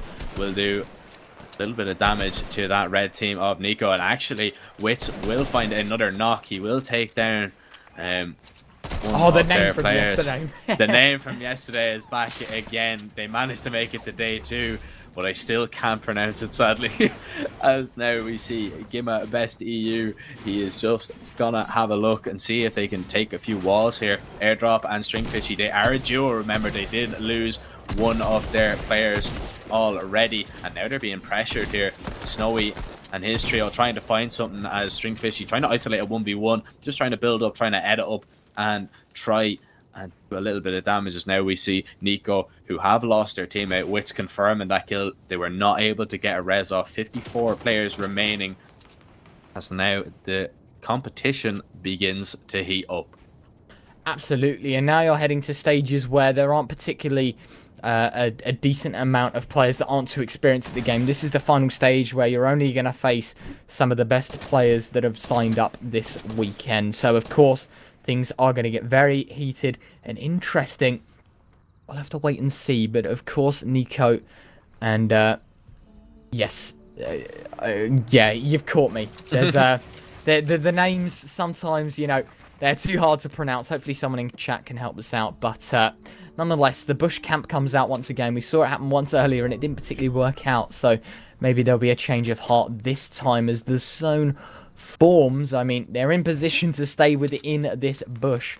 So they might just live to fight another day. We'll have to wait and see, as they do have a minute left until the storm closes. Speaking of Snowy, give out Best EU as well, of course. One of the trios that have done decently well so far, sadly, have just lost one of their players. Admittedly, he's only knocked though, so an opportunity for them to try and get him back up, and they'll continue to move on over into safety. Shots continuing to rattle on through, but they are safe in the meantime. Continuing to apply some pressure, but they dropped a med kit. They were able to get him up, and so he'll be back and kicking, ready to provide some more firepower for their trio. As for the rest of the teams in the server right now, got to be very cautious of their next moves, of course. The Storm, or rather the Storm Eye, is closing in more and more. Teams are getting forced closer and closer together, and this is going to be a real fight for survival here. It looks as if we don't have the top teams with us. I'm looking at the table right now. I haven't spotted too many names from the top 10. Maybe someone can correct me on that, but most certainly I don't see any top names in this, which means it's all to play for, and especially in a game like this, it's so important to get points for placement. And there we go. Storm Surge on through. I was talking about this in the pre-game, or rather earlier on in this game, exactly when this was going to come in, and by the looks of things, it is going to happen now. Teams need to start doing damage because it's going to start punishing those that have been playing very, very passive. Yeah, as we see, Gimma Best EU, they don't really have to worry about it. They are 556 damage above the threshold. But, you know, if you find yourself below that, you need to do some damage quick, or this storm is going to begin to hurt you. As everyone is just boxing up, you know, you'll see those teams that are in and around, you know, you don't want to be in and around, you know, 12, well, 15 and above the Storm Surge. You want to do a little bit of damage just to be safe. So we will see a little bit more aggression come out here from a few teams that were a bit quiet in this game so far. But as we see now, the fourth circle is beginning to close, and it will just finish its cycle now, as now we see this fifth storm is gonna push everyone over to the right side of the map. Storm Surge now becoming active. It will begin to hurt the players that have done the least amount of damage in the server. We have a look. at Yari 8 only now. Gonna box up with his team. They are already in. They need to be careful of this team on the high ground because Snowy and his trio have a perfect position for the moment. And now they are 44 below. As we see, that Storm Surge is coming. They have to do damage. Look, they're just taking it. The purple rays coming on in. And actually, CRXN will be able to take down Razes there, one of that trio, and might be able to get the kill. More and more damage being done. They will need to exchange a bit of, you know, damage at the moment. It's actually switched over, but they are being pushed for the moment. Stringfishy has got another knock as a few people are going to rift on through. Notivian trying to just dodge the bullets of Exo. Needs to be careful if anyone is going to land on top of him. Stringfishy picking up loads of kills. Eganema now a little bit lucky there, dodging a few bullets as we begin to get more and more into this game. It begins to heat up, and I wonder who is going to come out on top. Yeah, you've got to be careful because there's so many people in this zone. Once again, it's clustered. There's so many people in such little space. Actually, firing off that purple sniper does do a bit of damage, forced to reload again. But all in all, damage being done, keeping him within that threshold should the Storm Surge happen once again as we head into the 5th zone, forming to the 6th zone. Will give us an indication on exactly what's going to happen next. Will teams be forced closer together, of course? And looking at the positioning of that zone on the map, they've got a fair distance to travel. Everyone, of course, outside right now, but as the storm moves, they have to move with it. And with that, could cause a lot of damage being done. 47 players remaining, just under half the server, and we're in the 6th zone. All shot missed, actually far enough one. Dolank nearly catches a bullet to the skull instead. Stays alive, narrowly missing that lead 5.56 round that if it had a hit, instantly knocked, and there would be no life for him. Nonetheless, rotations coming on through the Storm Eye, beginning to shrink once again. And there we go, the warning for the Storm Surge, so people are going to have to start doing damage. Got to keep note of exactly how much above you are, because we saw earlier things change in a blink of an eye, excuse me, and that's where problems can occur. That's where you can start taking huge amounts of damage for not doing enough damage. Yeah, as you see now, David FN, we saw him earlier in the game with his trio getting aggressive, pushing that team that were just under the bridge. Yeah, they got into the boat and shot the rockets. They are now rotating in. They're still in a good position in this game, as now 46 players remain. 17 teams in this circle as the 6th circle begins to rotate in. Lots of damage coming out here. Valley picking up a kill, as now they're just going to try and get in, try and get safe, try and box up, maybe heal up a little bit. Nico and Race is picking up a few knocks and kills as it is all going down here for the moment. People trying to rotate in and people getting punished, you know. Storm Surge coming in as well. It is very, very hectic as Snowy drops into a box, manages to pick up a kill. He's actually going to get knocked, as now Game of Best will have to try and clutch this one out. Snowy is going to eventually die to Storm. A bit of help being picked up there as well. His teammates are going to have to get away. And actually, look, Notivian and Ego Nema are now on the top of the server. They are up on the high ground. Might begin to punish these teams. Lizana is also there doing lots of damage down below. I believe Paka has gone down. A shockwave up actually to take the high ground. Fant Kill Me is now in position, actually challenging. There is knocks going down left, right and center. Lizana fell off the high ground and he's gone down as well. S Dirt and his team have been eliminated. Snowy will be able to pick up a kill. CSE and their team, they're just going to be able to stick the res and get their player up, which could help them in the long run. Momo taking lots of damage. He's being pushed there by Antha, and I believe he has been taken out of the game. No, he's still alive for the minute, just popping minis, surviving, and the rotations come in. It's getting more and more hectic, things that we absolutely love to see. As now, I wonder if we can get a view on who's on the high ground. Is still Ego Nema back up on top of the server, raining down hell. Scarlet is going to be taken down, and another CSE player will fall, leaving only Rasco for the moment. Ego Nema just doing as much damage as possible, just trying to be annoying at this stage. Anto being taken down. I believe somebody has been shockwaved out of the zone. It is Momo trying to get back in, will be taken down, as now Ego Nema and Notivian already on 8 kills, 10 kills all in all for his side, as Igonema now just making use of this high ground. Needs to be careful though. His AR ammo, I think, was looking a little bit low there. Sight will be able to fall. Yeah, only 50 bullets left. David FN is going to fall. Another kill is going to be picked up. 32 builds available. Make that 29. The shockwave coming in there. And Igonema is having to go. Oh, huge save there. Putting the bounce pad. That is so sick to see. Gonna pop a fish, get back up to a little bit of health now. Full HP. Aksu down below as well. Notivian is full HP. He's actually going to be taken down. Igonema is going to get pressured. Was in such a good position, and now not so much. Aksu low HP in that box. If he can get that kill, it'd be absolutely fantastic. It would guarantee a little bit more. It might actually pick up the mats from his mate. He only has one build for the moment. Aksu is in a little bit of a bad position, as he actually is going to heal up, and the fight is going to ring on through here. Igonema will come out on top, gain a bit more as we move into a 1-on-2. Igonema on the low ground is going to get pushed. He is going to be taken down, and it is going to be Polka who gets the win. Grega and Dolnik as well. I believe a 10-kill victory for them, and they are our third game champions. Yeah, what a game. What a game overall. So many names to mention. Kicking things off, of course, the victors of that game, doing such a great job of what they were doing, holding very, very carefully, playing the right time, moved the players at the high ground using those nades, the shockwaves to come on up, destroying all the builds. And I think something to note as well is that the impulse nades all around were so perfect. We're jumping into the intel moments now, however. From start to end, this game was hectic. Admittedly, there was a moment of silence, and this is where things got very interesting, as, you know, the boat plays came on through. They shot on down, DQV taking huge amounts of damage. Then, from such a good angle alongside David and Red Rule to fighting for survival, they did manage to make it out alive of there. However, their time was imminent as they kept getting pushed and abused.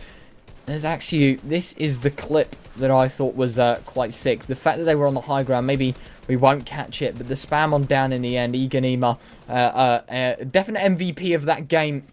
Admittedly, not getting the victory, but his team placing a hard-fought second, and this is where things got very interesting. Look at the amount of arrows you can see on the map right now. The amount of people in such a small zone. 7th zone, and there was 45 people remaining.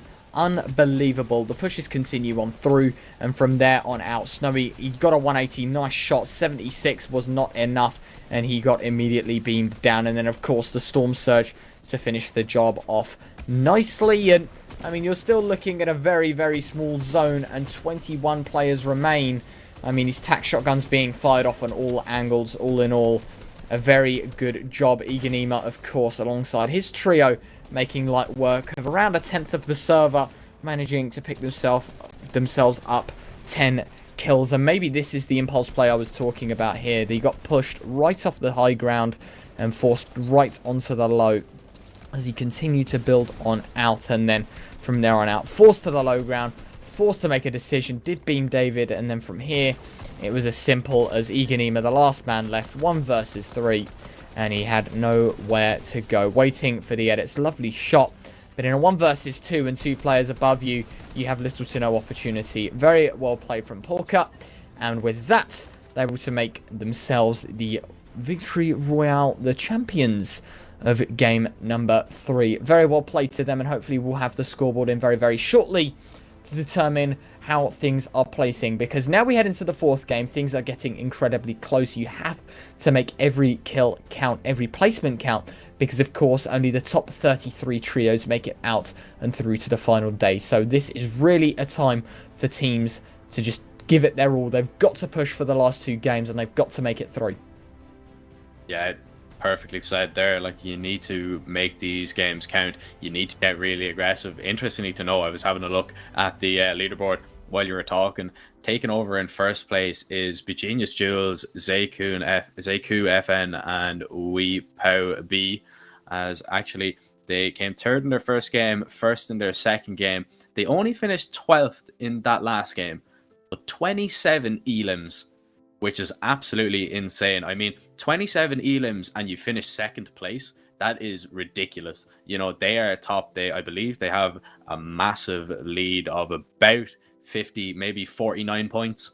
So, you know, they are really out in front. I definitely expect them to be qualified already, but still with 2 games to go in and around that 33rd spot, you want to, you know, have a really good game. You want to really come out swinging in these 4th and 5th games and really try and get the job done. All right, guys, we will be back with game 4 shortly. We're going to just send it over to commercials. Don't go anywhere. I'm looking for change. You ain't letting me play. You ain't bringing me down now. I'm a talk of the big town.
Welcome back, everyone. A quick break, but that's how we do it now because we're jumping into the 4th game very, very shortly. Of course, we've had 3 games of high intensity sort of action, and it's been amazing so far. And Jack, obviously, you enjoy this game an awful lot more than I do. So I was just wondering to get your opinions. You know, is there anyone now coming into the 2nd day? Anyone you're looking out for? Of course, you had your favourite Splash and Onyx Hell and Hizix, who are currently placed 10th overall. But do you have anyone that sort of caught your eye over the 2nd day? I mean, that team that are right on top now, ZQ, FN, B Genius, Jules, and we Pow B, like, that is absolutely insane. I just seen it, like, 27 kill game. The stats don't lie. That is absolutely ridiculous. I would love to see more of them. They're definitely in a pole position, but I don't like picking the favorites, you know. I said Splash at the beginning of this broadcast. They really impressed me yesterday. It's really nice to see one of my picks coming up in 10th place. Hopefully they can push on out, so I'm going to stick with them. What about yourself? Anyone that catches your eye?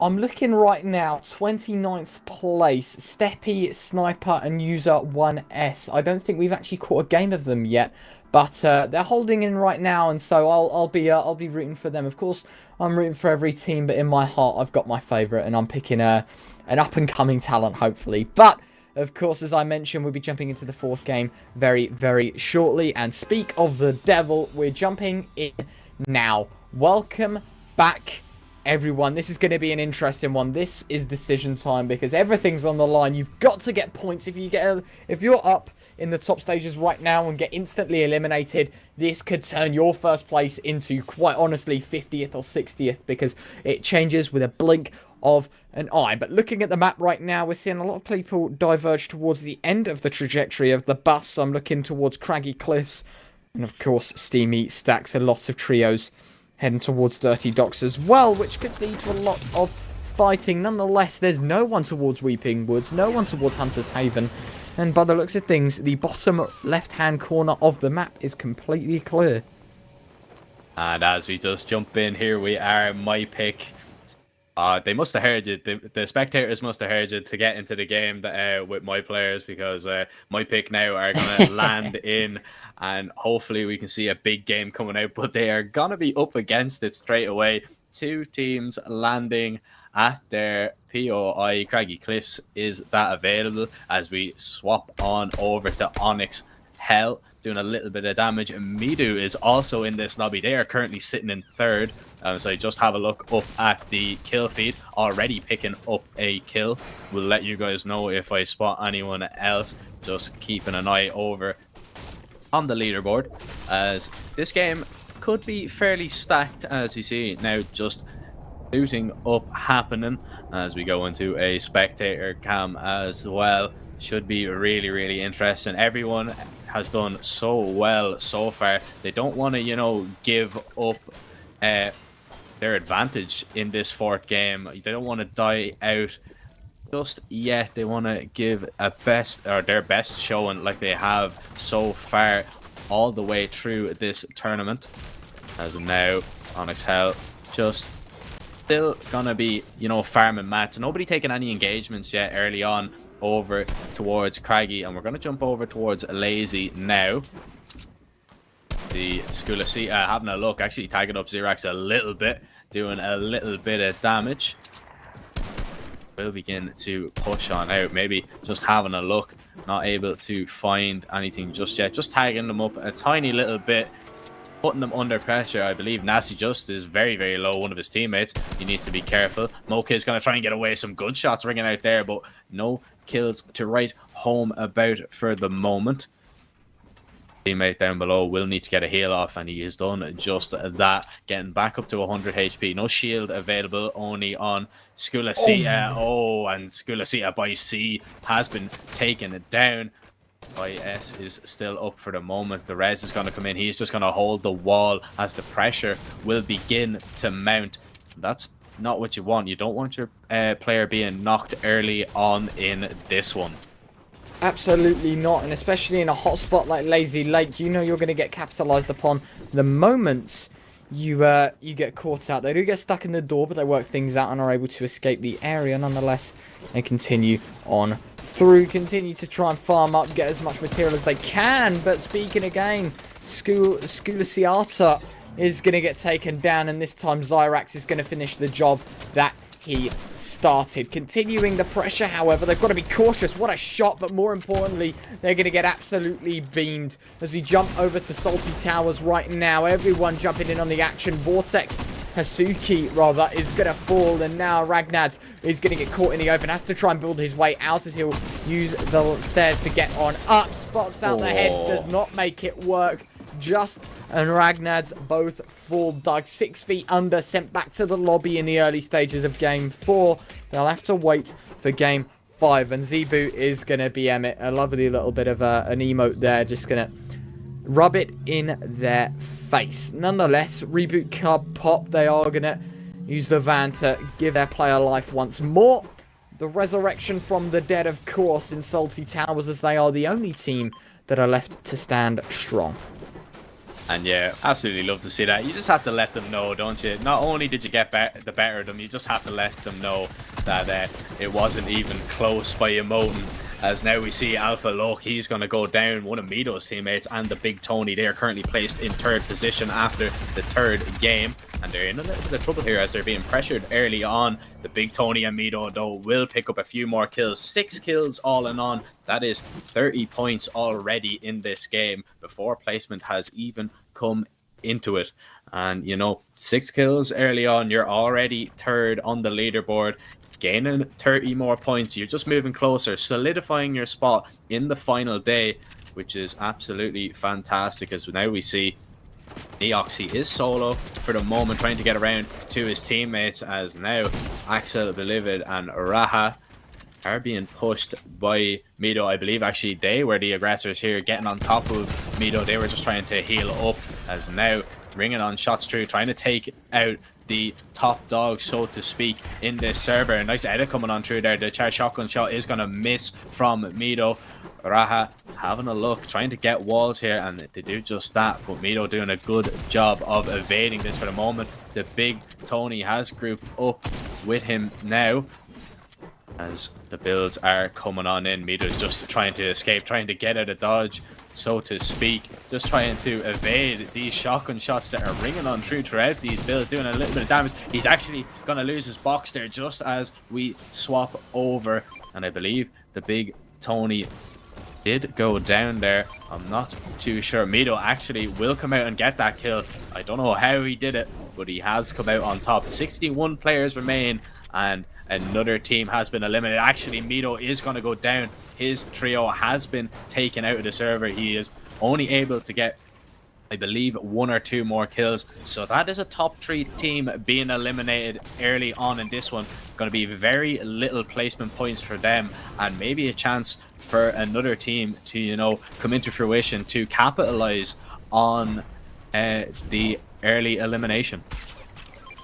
Yeah, of course. And I think that now that the placement is out of the matter, they're going to get dethroned, because teams that are up there, such as, you know, 4th, 5th, 6th, all the way down to basically 10th, the difference between currently 10th and 2nd is just over 50 points. So, you know, a first place finish and 10 kills on a team that's currently 9th or 10th will put them in a great steading for 1st or 2nd. You know, it really is getting to the point where teams are incredibly close to each other in terms of point placement, and so every little counts. Nonetheless, we are going to see half of the lobby nearly go down, 55 out of 99, so 44 players drop from the server overall already, and not even the first storm has formed. So an interesting stance to have is the fact that in this game, nearly half the lobby are gone before the first circle hits. We used to keeping 60 players alive in the 7th circle, so never mind that. It is going to be a very high intense game.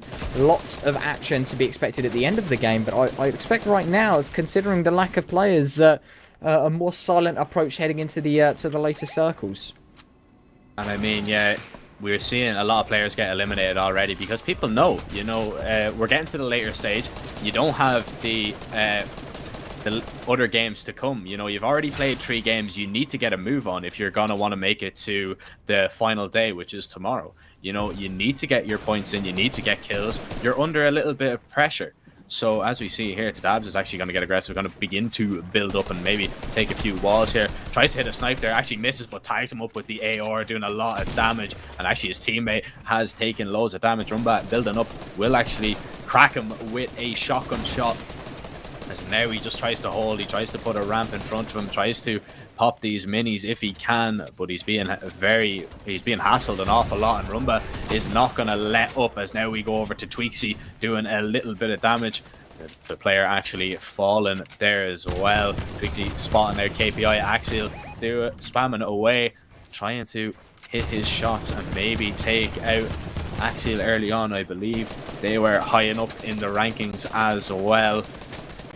Now trying to just box up, try and, you know, survive for the moment. Gonna edit down at the cone, gonna hit the shot, gonna get the knock, and that is absolutely huge. Might be able to drop down as well and confirm that kill, but is gonna heal up before he goes down. Tompa gonna shake him down to get the whereabouts of his team as we move over to the Dabs and Mastrok Gonna go for a snipe shot. Oh, just about misses it. Oh, wow. a lovely headshot from Makzana Chiamok, who will be able to take down Rafana.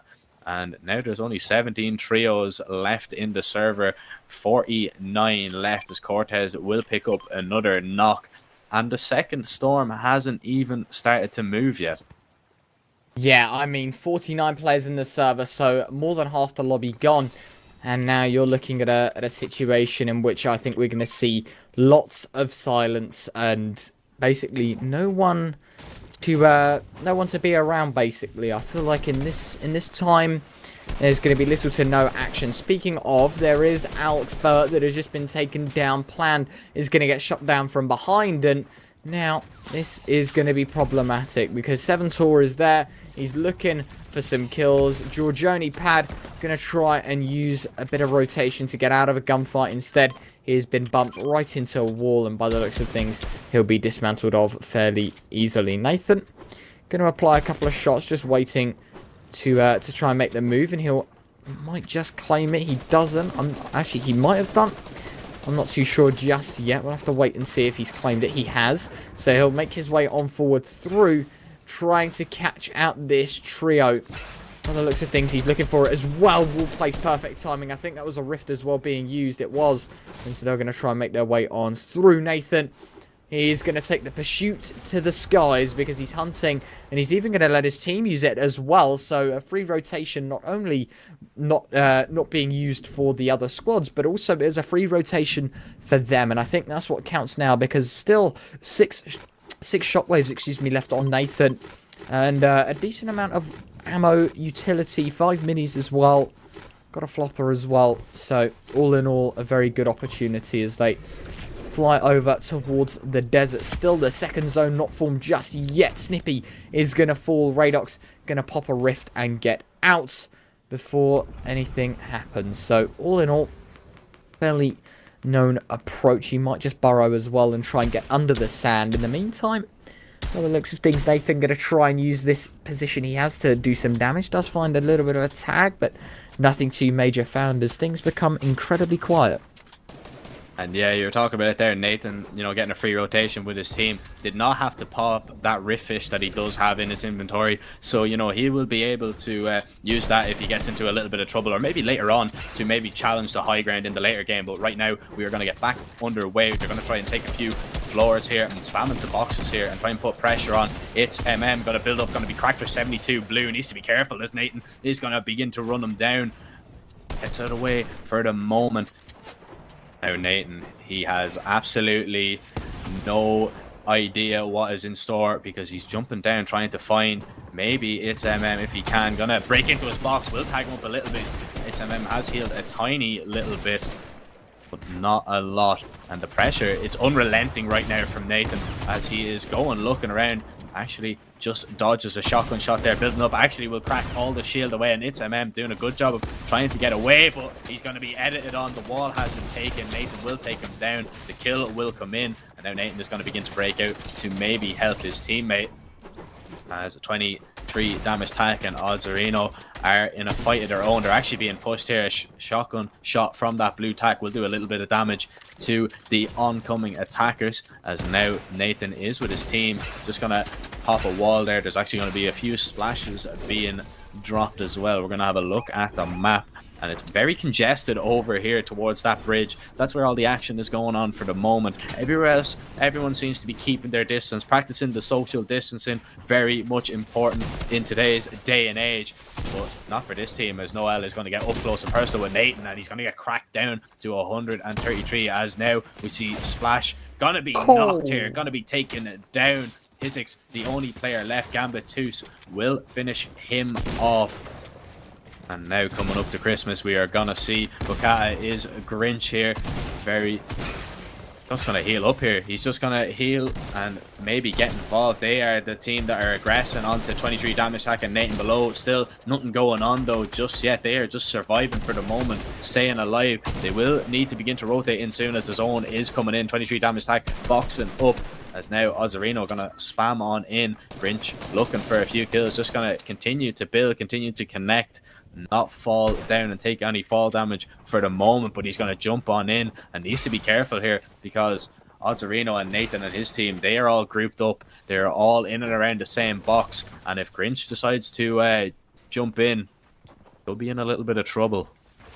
Absolutely, and we just had a rift being used, which means there is going to be no way out. Grinch obviously hunting, making sure that the coast is clear, but wants to ensure that everything for him is clear as well as they continue to try and bust on through. Will they find the rift in time? I think it is gone, meaning that they are stuck.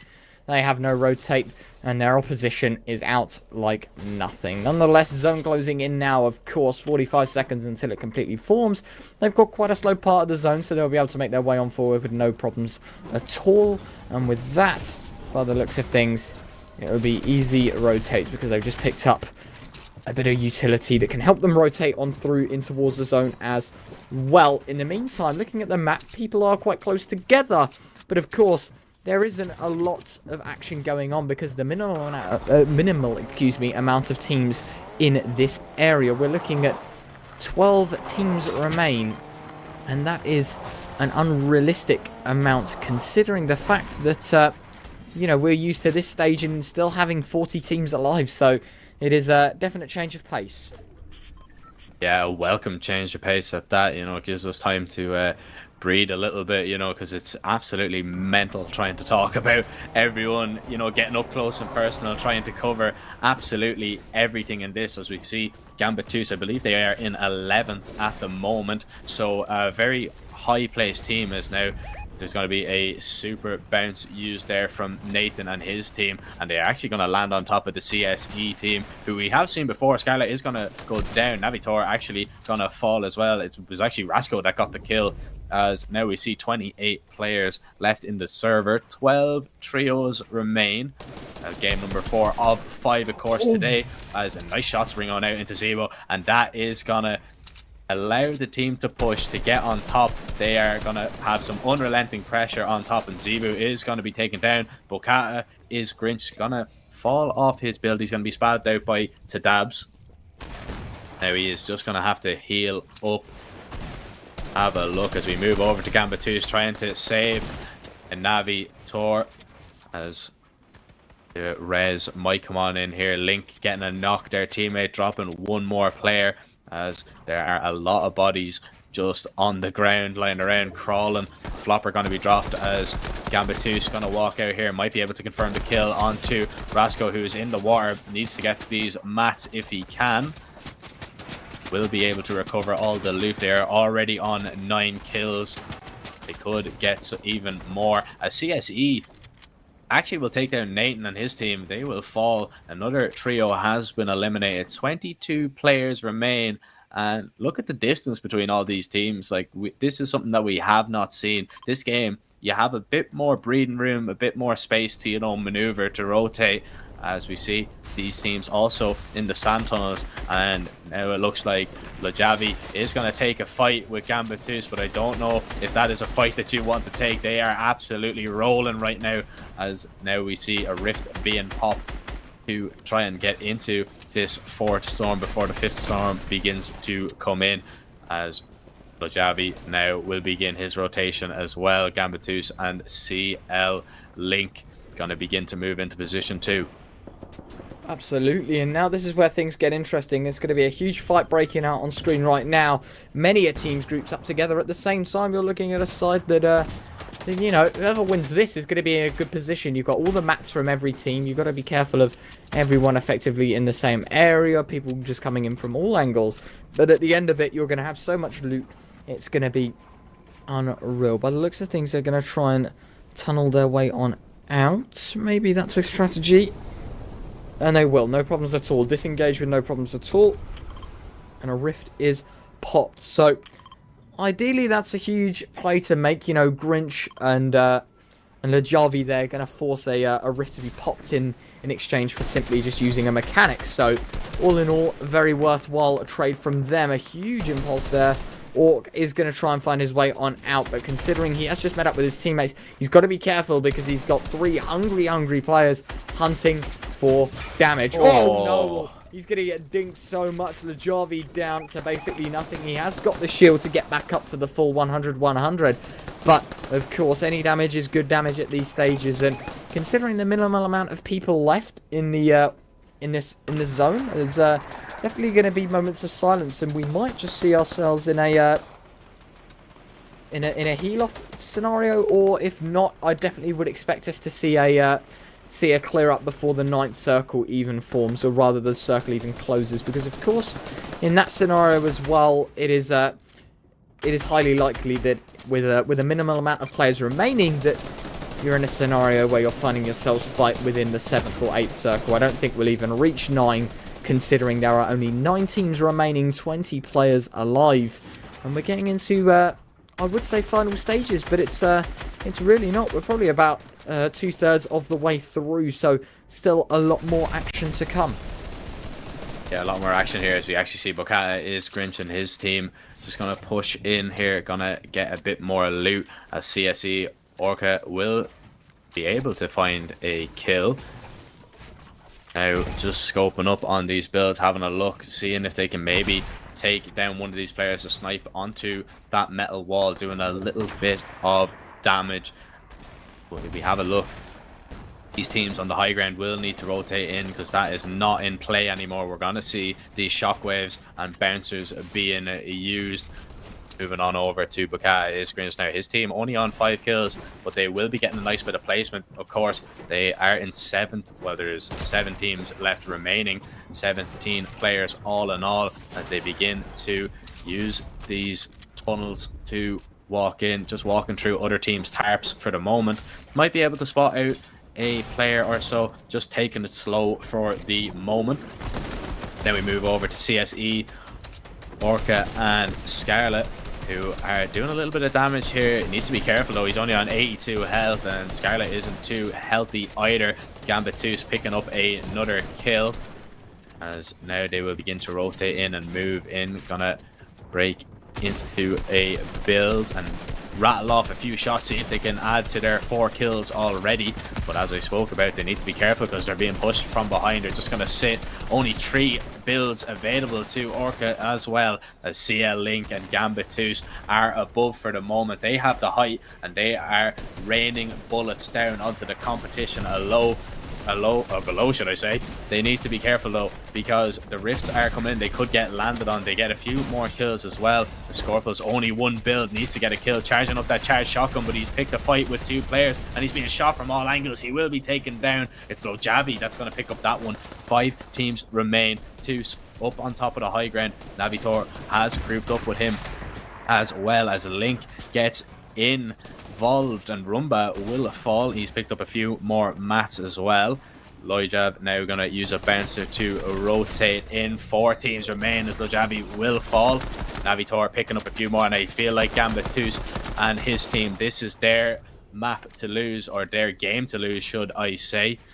15 kills already, going to build up on top of the tower, going to connect, absolutely huge. They won't be knocked down now as they spam on through. 3 teams left remain, 7 players all in all, and 3 of them are up on the high ground, just doing lots of damage. Wuspad will get taken down and Lubat will fall as well. Navitor picking up a few more of those kills, ringing on through. CPEC is going to fall. They're going to get down and involved. It's a 3v1 or a 2v2, should I say? No, 2v1 now as they are being damaged on through. He is burning. He is going to fall. Link will pick up that kill. That is going to be a 19 kill win for Gambitus, Navitor and CL Link.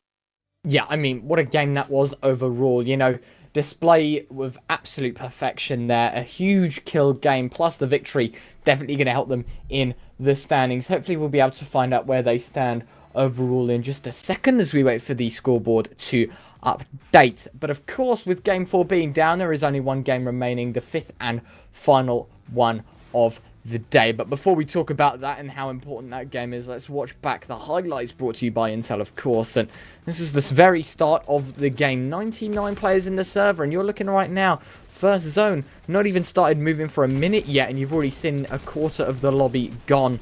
More and more players falling left, right, and center. Just nearly made it work. Unfortunately, they fell, and from there on out, you're watching on screen right now, Navi Tor a good contender. And overall, very nice. Splash, he went for the BM, the disrespect, fired off the shot, and then unfortunately got lasered for that disrespect. All in all, a good game for the Splash guys. It wasn't exactly something that they would desperately want, but considering the fourth game is in the bag and they got themselves some kills behind them, they definitely will at least stay, I would assume, in the top 33. Looking at it now, I think they've just refreshed and they are in 14th place. So still in it very much to stay through to the last one. I feel like it would be near impossible. The Javi there getting absolutely beamed. And from there on out, you saw the amount of people just flying through the sky, rotating. Vix actually getting caught in the zone. And unfortunately, on the tail end of the Storm Eye there. And Scorp, he tried to pick a fight and tried to get himself some more elims. Unfortunately, nothing to be made of it.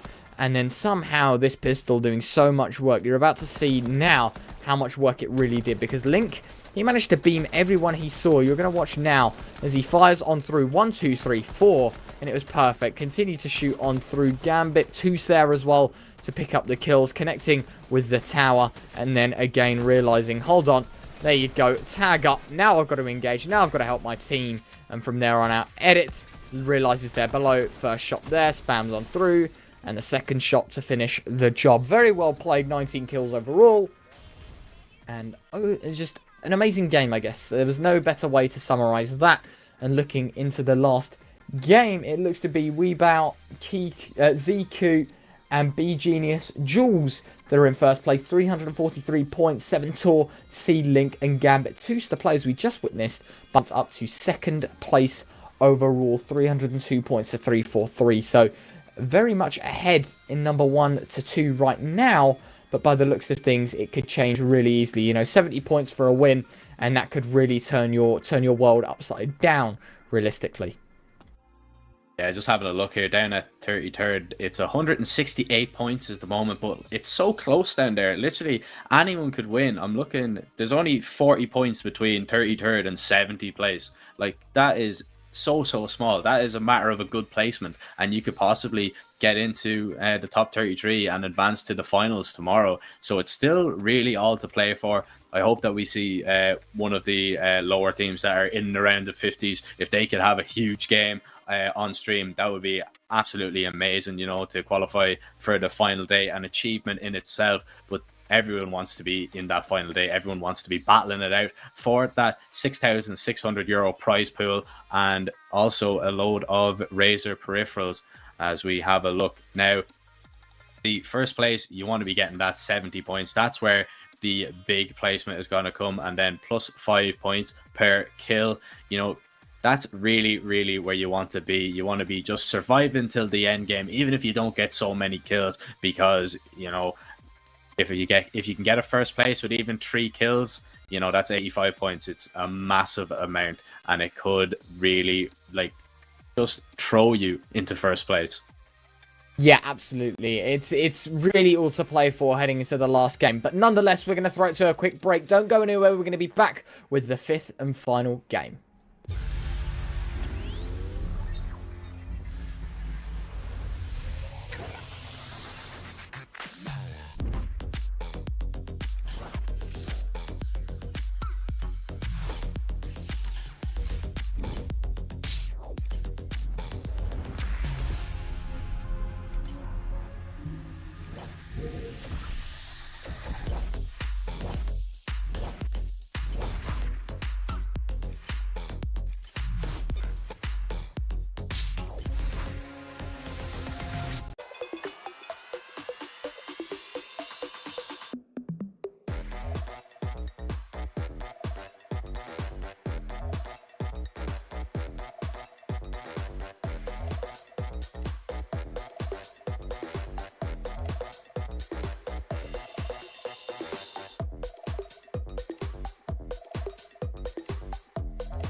Welcome back, everyone. It's an interesting scenario. 14 players in the lobby. Sadly, we caught the lobby with a minimal amount of players in, which means everyone in the lobby actually gets placement points, which is very, very interesting to know because, of course, that's more points on the scoreboard. If you're in this scenario, you know, you're not going to have a 10-kill game. You're not going to get 30 points for those 10 kills.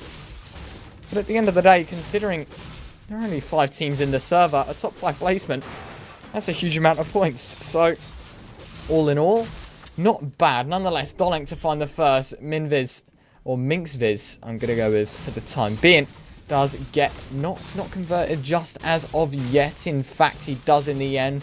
Palka to find the quick kill, and already 13 out of 15. So 2 players immediately dropped in the first stages of the game. Nonetheless, I think at this point, because of the minimal amount of people, you can really spread out across the map. You don't need to all stick together and play together, because the amount of landmarks on the map, the amount of different places you can go and get loot, doesn't actually matter, and it's actually more than the amount of players on the server. So all in all, a prime opportunity for people to get in. Already 11 out of 15 people, a third of the lobby eliminated.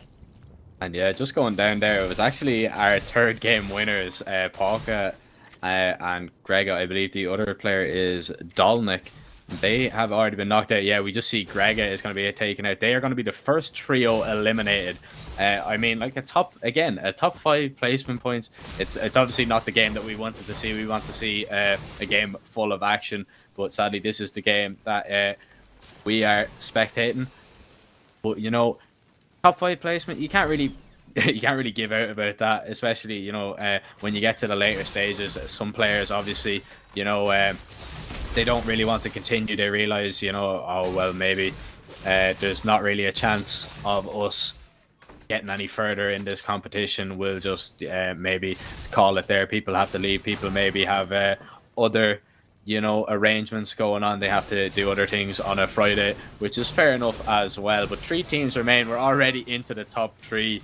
Adler, Professor, and Schmecks will be happy enough with that. No kills and a top 3 placement. You know, happy days. Yeah, I mean, no need to complain there. But my problem is that I think we're just going to see absolute silence. I really hope that this game does end quite soon, because it will be leading for a very uneventful watch overall. Just to sit there and witness 3 different teams loot up for the next 10 minutes and then fight, and that'll be that for the game. So an interesting scenario. But while we have this incredibly long pause, I'd like to divert yourself to Twitch chat. If you're watching anywhere else, for example Facebook or YouTube, sadly you will not be eligible. You have to be within a Twitch chat. 102 of you there right now.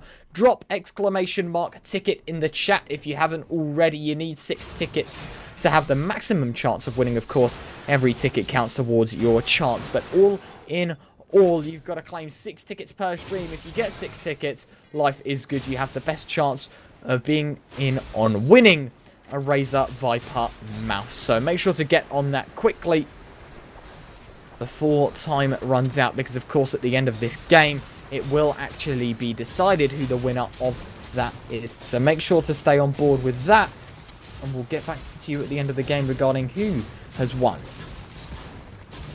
Yeah, just as we look here, there's going to be, you know, quite long pauses in this game. There's not really going to be much that myself and Ryan can talk about. So I'd just like to go back over and just, you know, maybe have a little bit of a recap of the day. Anyone that really stood out for you today, Ryan? To be honest with you, I think it was the early stages, or rather actually the game as well, that we just witnessed. Tor, Clink and Gambit 2 just providing so much. Obviously you're rooting for Splash, Onyx, Hell and Hizix, and all in all they are doing a grand job. Nonetheless, we are just looking at someone that has decided to go for a swim out in the middle of nowhere, just north of Dirty Docks. But coming back to what you were asking about, anyone that's caught my eye, I really wanted to see Steppy, Sniper and User 1WS through, and currently they are 27th on the leaderboard. So this game really is crucial for them to make it on through. They're not in this lobby, meaning that all in all they are in a prime opportunity to you know, get themselves some kills, some points, some elims, some placement points as well. And I really hope we see them in Game 3, because of course, as you mentioned, it really is crunch time. The difference between currently 55th and 33rd overall is currently sitting at a 30-point gap. So that's 10 kills equivalent, because it's 3 points per kill. Or, on top of that, it'll be, you know, a matter of getting placed top 10. So it really is an opportunity for every team to try and succeed as we head into the last stages of this. And I'm hoping that, you know, with these 9 players alive, we'll see some action quite shortly. Otherwise, we're going to be in for a very long ride in terms of just watching people farm up for the next 5 minutes.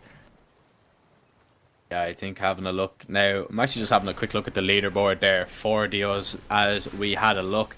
They're actually currently in 63rd, so, you know, a top 3 place in this could actually help them out an awful lot. It will catapult them up, and I believe with the 3rd place placement, they will be in and around the 33rd. I don't know if it will be quite enough because of how little people are in the lobby. Of course, they won't be able to pick up kills, because kills are very important as well. But yeah, I feel that we are just going to have quite a long game ahead. Just people, you know, looting up, not really getting involved too early on. Just want to see if they can get as much loot as possible. I expect everyone to be on full mats. I expect everyone to be on full HP, just because of the amount of loot around the server. And I'd be very shocked to see anything otherwise. As now 40 is, we will see them. We see a gold tack shotgun on him already, opting not for an AR, has a harpoon instead, but he is split from his team, which you touched on earlier. You know, you're able to do that because of just how not dense this lobby is. I suppose the density is quite low of this server, so you have basically free roam. Anywhere you want to go, you can go. You won't be pushed by a team for the moment anyway. I believe Derlicht Xerxels is the closest player to an enemy teammate, and there is a mountain in the way of them, of course, for the moment. But hopefully this game, you know, heats up a little bit. Yeah, I think that at least for the first 2-3 zones, we will not see a thing. I think this is going to just be a simple, just everyone looting up, playing passive, and just waiting for the time to come where they're sort of forced to be closer together. Because looking at the map, we can see a lot of people grouped in very distant areas from each other. You know, they're in their same group, they're in that trio, but at the end of it all, in fact, I tell a lie. Someone has just been knocked, so... Oh, you're right, that was because the player went to swim. So, he was knocked simply because he was in the water and took zone damage. So, it will be 8 players remaining in the server between 3 teams. So, 2 groups of 3 and a group of 2 is all that's left on right now. We'll have to wait and see what will happen, and I do apologise everyone watching at home. This isn't going to be the most interesting of games, but sadly, we can't exactly switch over now that they've all started, so we are going to stick this one out. Nonetheless, I do want to ask you, Jack, what is your verdict here? Well, who do you think is going to be a top contender heading into day 3? Of course, you know, you've got WePower, Zaycoof, and B Genius Jules that are #1 by over 40 points right now. But do you think there's going to be anyone else that sort of caught your eye throughout day 2 or day 1 that's returned in day 2 that could have a very high chance of winning tomorrow? I mean, if I just thinking about one team, you know, I said it from the very beginning, Splash, Onyx Hell, and Onyx Hizix. I'm going to stick with them. I'm going to keep going with them. They are going to be my pick for tomorrow. Hopefully they can make it. They are currently 18th on the leaderboard. Top 33, of course, will go true. But, you know, having a look again in that last game, Navi Torque, CL Link, and Gambitus, they were really impressive. You know, they started off a bit slow. They actually got eliminated in their first game. They finished 26, so no placement points for them. As actually, this game is going to heat up a little bit. Alex Award will be involved in an engagement for the minute. He's just going to box up his mate. Mahasking is there to support him as we just wait on through. Fortis is up above, and I believe Fortis is alone for the minute. Needs to be careful of because his teammate are nowhere near. Trying to shockwave up is Alex Award. Won't be able to get up on top of the build for the minute. Now, Mahasking gonna pop a mini. Splashes are gonna be dropped. And now we might actually see it's actually another team, and this could be the end game already as Schmex, Adler, and Professor come rolling on through. They see the build fight happening in front of them and might try and pick off a few players if they can. For Dios is still up on top. He is isolated for the moment. No teammate available. As now he pops out. He's actually going to get sniped down. 45 HP. He is lucky to be alive. And he's been spammed on through here. Trying to pop minis and drop his splashes if he can. Tries to get out of this if at all possible. Charging up the charge shotgun. He's going to be knocked through and he's going to be knocked down. He had only one build available to him. He is going to be shaken down. Very important with how big the map is to see where his teammates actually are. I believe they are coming over the hill as Schmeck's now going to have a look. It looks like the other team have vacated the area. They're going to get across the lake, but could be caught out as we see Rush, Alex of Ward now about to meet up with the players coming over the hill that are the pink team. Now, with this tax up machine gun, he's actually going to get shot in the back. He's down to 61 HP. Smex now going to impulse over and now getting involved. Everything is heating up here, and this could be an end game within the second circle, which would be amazing to see. Smex now will tag down Exouti a little bit, will hit him with a shotgun shot. Alex Award just about surviving for the minute, just boxing up. Storm is going to come in, and nobody wants to take the fight in this storm because they will be taking damage, and I believe this could be it. Felix is going to go down. Joe Professor picking up a kill like you need to. 6 players remain. Mahasking being spotted out. Schmex is going to begin to push him. Having a look. Won't be able to do that just yet. Mahasking just going to try and box up if he can. Try and survive. Exouti has been dropped and 2 teams remain. We're into the final 2 teams. And this is the end game. Alex Award being tagged up. Trying to help out his mate. But he's being tagged up. He's boxing up now. Makes it fairly low. Mahasking and Alex Award surviving for the minute. Pops a mini, but Adler getting involved. Mahasking has gone down, and Alex Award will be knocked, will be taken out of the game. And Schmex, Joe Professor, and Joe Adler will pick up the victory in what was a very short game and something that we didn't expect at all. Yeah, no, I expected it to go down to the wire, but of course, we're back. Our lovely faces being seen once again. Nonetheless, though, the scores will come in very, very shortly. Unfortunately, you know, we might not be able to catch all of it considering how short that game was. All the other games will still be ongoing. People will still be playing. But something of note is of course, this is your very last opportunity to drop ! ticket in the chat, because very shortly we will have the winner of the Razer Viper mouse giveaway. Nonetheless, we've got a very short display of Intel moments. We've probably catch a couple of kills and all is that, because this game, as you mentioned, Jack, was very, very short. It wasn't anything too special. Schmex, this was lovely. I didn't realise he did this and actually got behind the Zalti squad, but he did, and he managed to try and build on up. And from there on out, it was swift taking down. At this point already, only 5 players remain. And with that,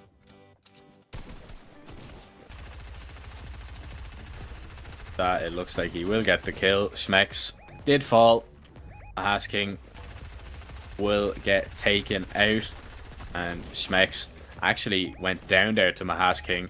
A little bit unlucky from him, and it was then 2 players left. Alex Award was boxed up. He was just going to be surrounded by all sides, just getting double pushed there. Adler picked up 2 quick kills, and you know, that was really it. Not the game that we were expecting. We were expecting you know, a bit more of an aggressive game, but you know, they come out on top. They get an easy win. 5 kills, a 5-kill victory. You know, it will propel them up the leaderboards. Of course, we won't be able to see just yet because the other games are still ongoing, but you know, a good day all in all. A pretty interesting day of Fortnite, to say the least. Yep, and for everyone in chat right now, you may have realized that the winner of the Razer Viper mouse giveaway, Martin, is live. Congratulations to you, my friend. Make sure to have your whispers on. Someone will contact you very, very shortly on how that will be sent to you. Nonetheless, though, it wasn't a very eventful day. Sadly, it wasn't the end that we wanted, but it was what we were given, and we dealt with it. Of course, we've got the finals up tomorrow, but if you can't make it to this weekend's tournament, we've still got 5 more weeks of action ahead of us, leading all the way up to the 30th of January 2021, which is a scary thought. That is well over a month and a half away. But of course, with one every weekend, that's so many prizes being given out, you know, 6,600 euros every week.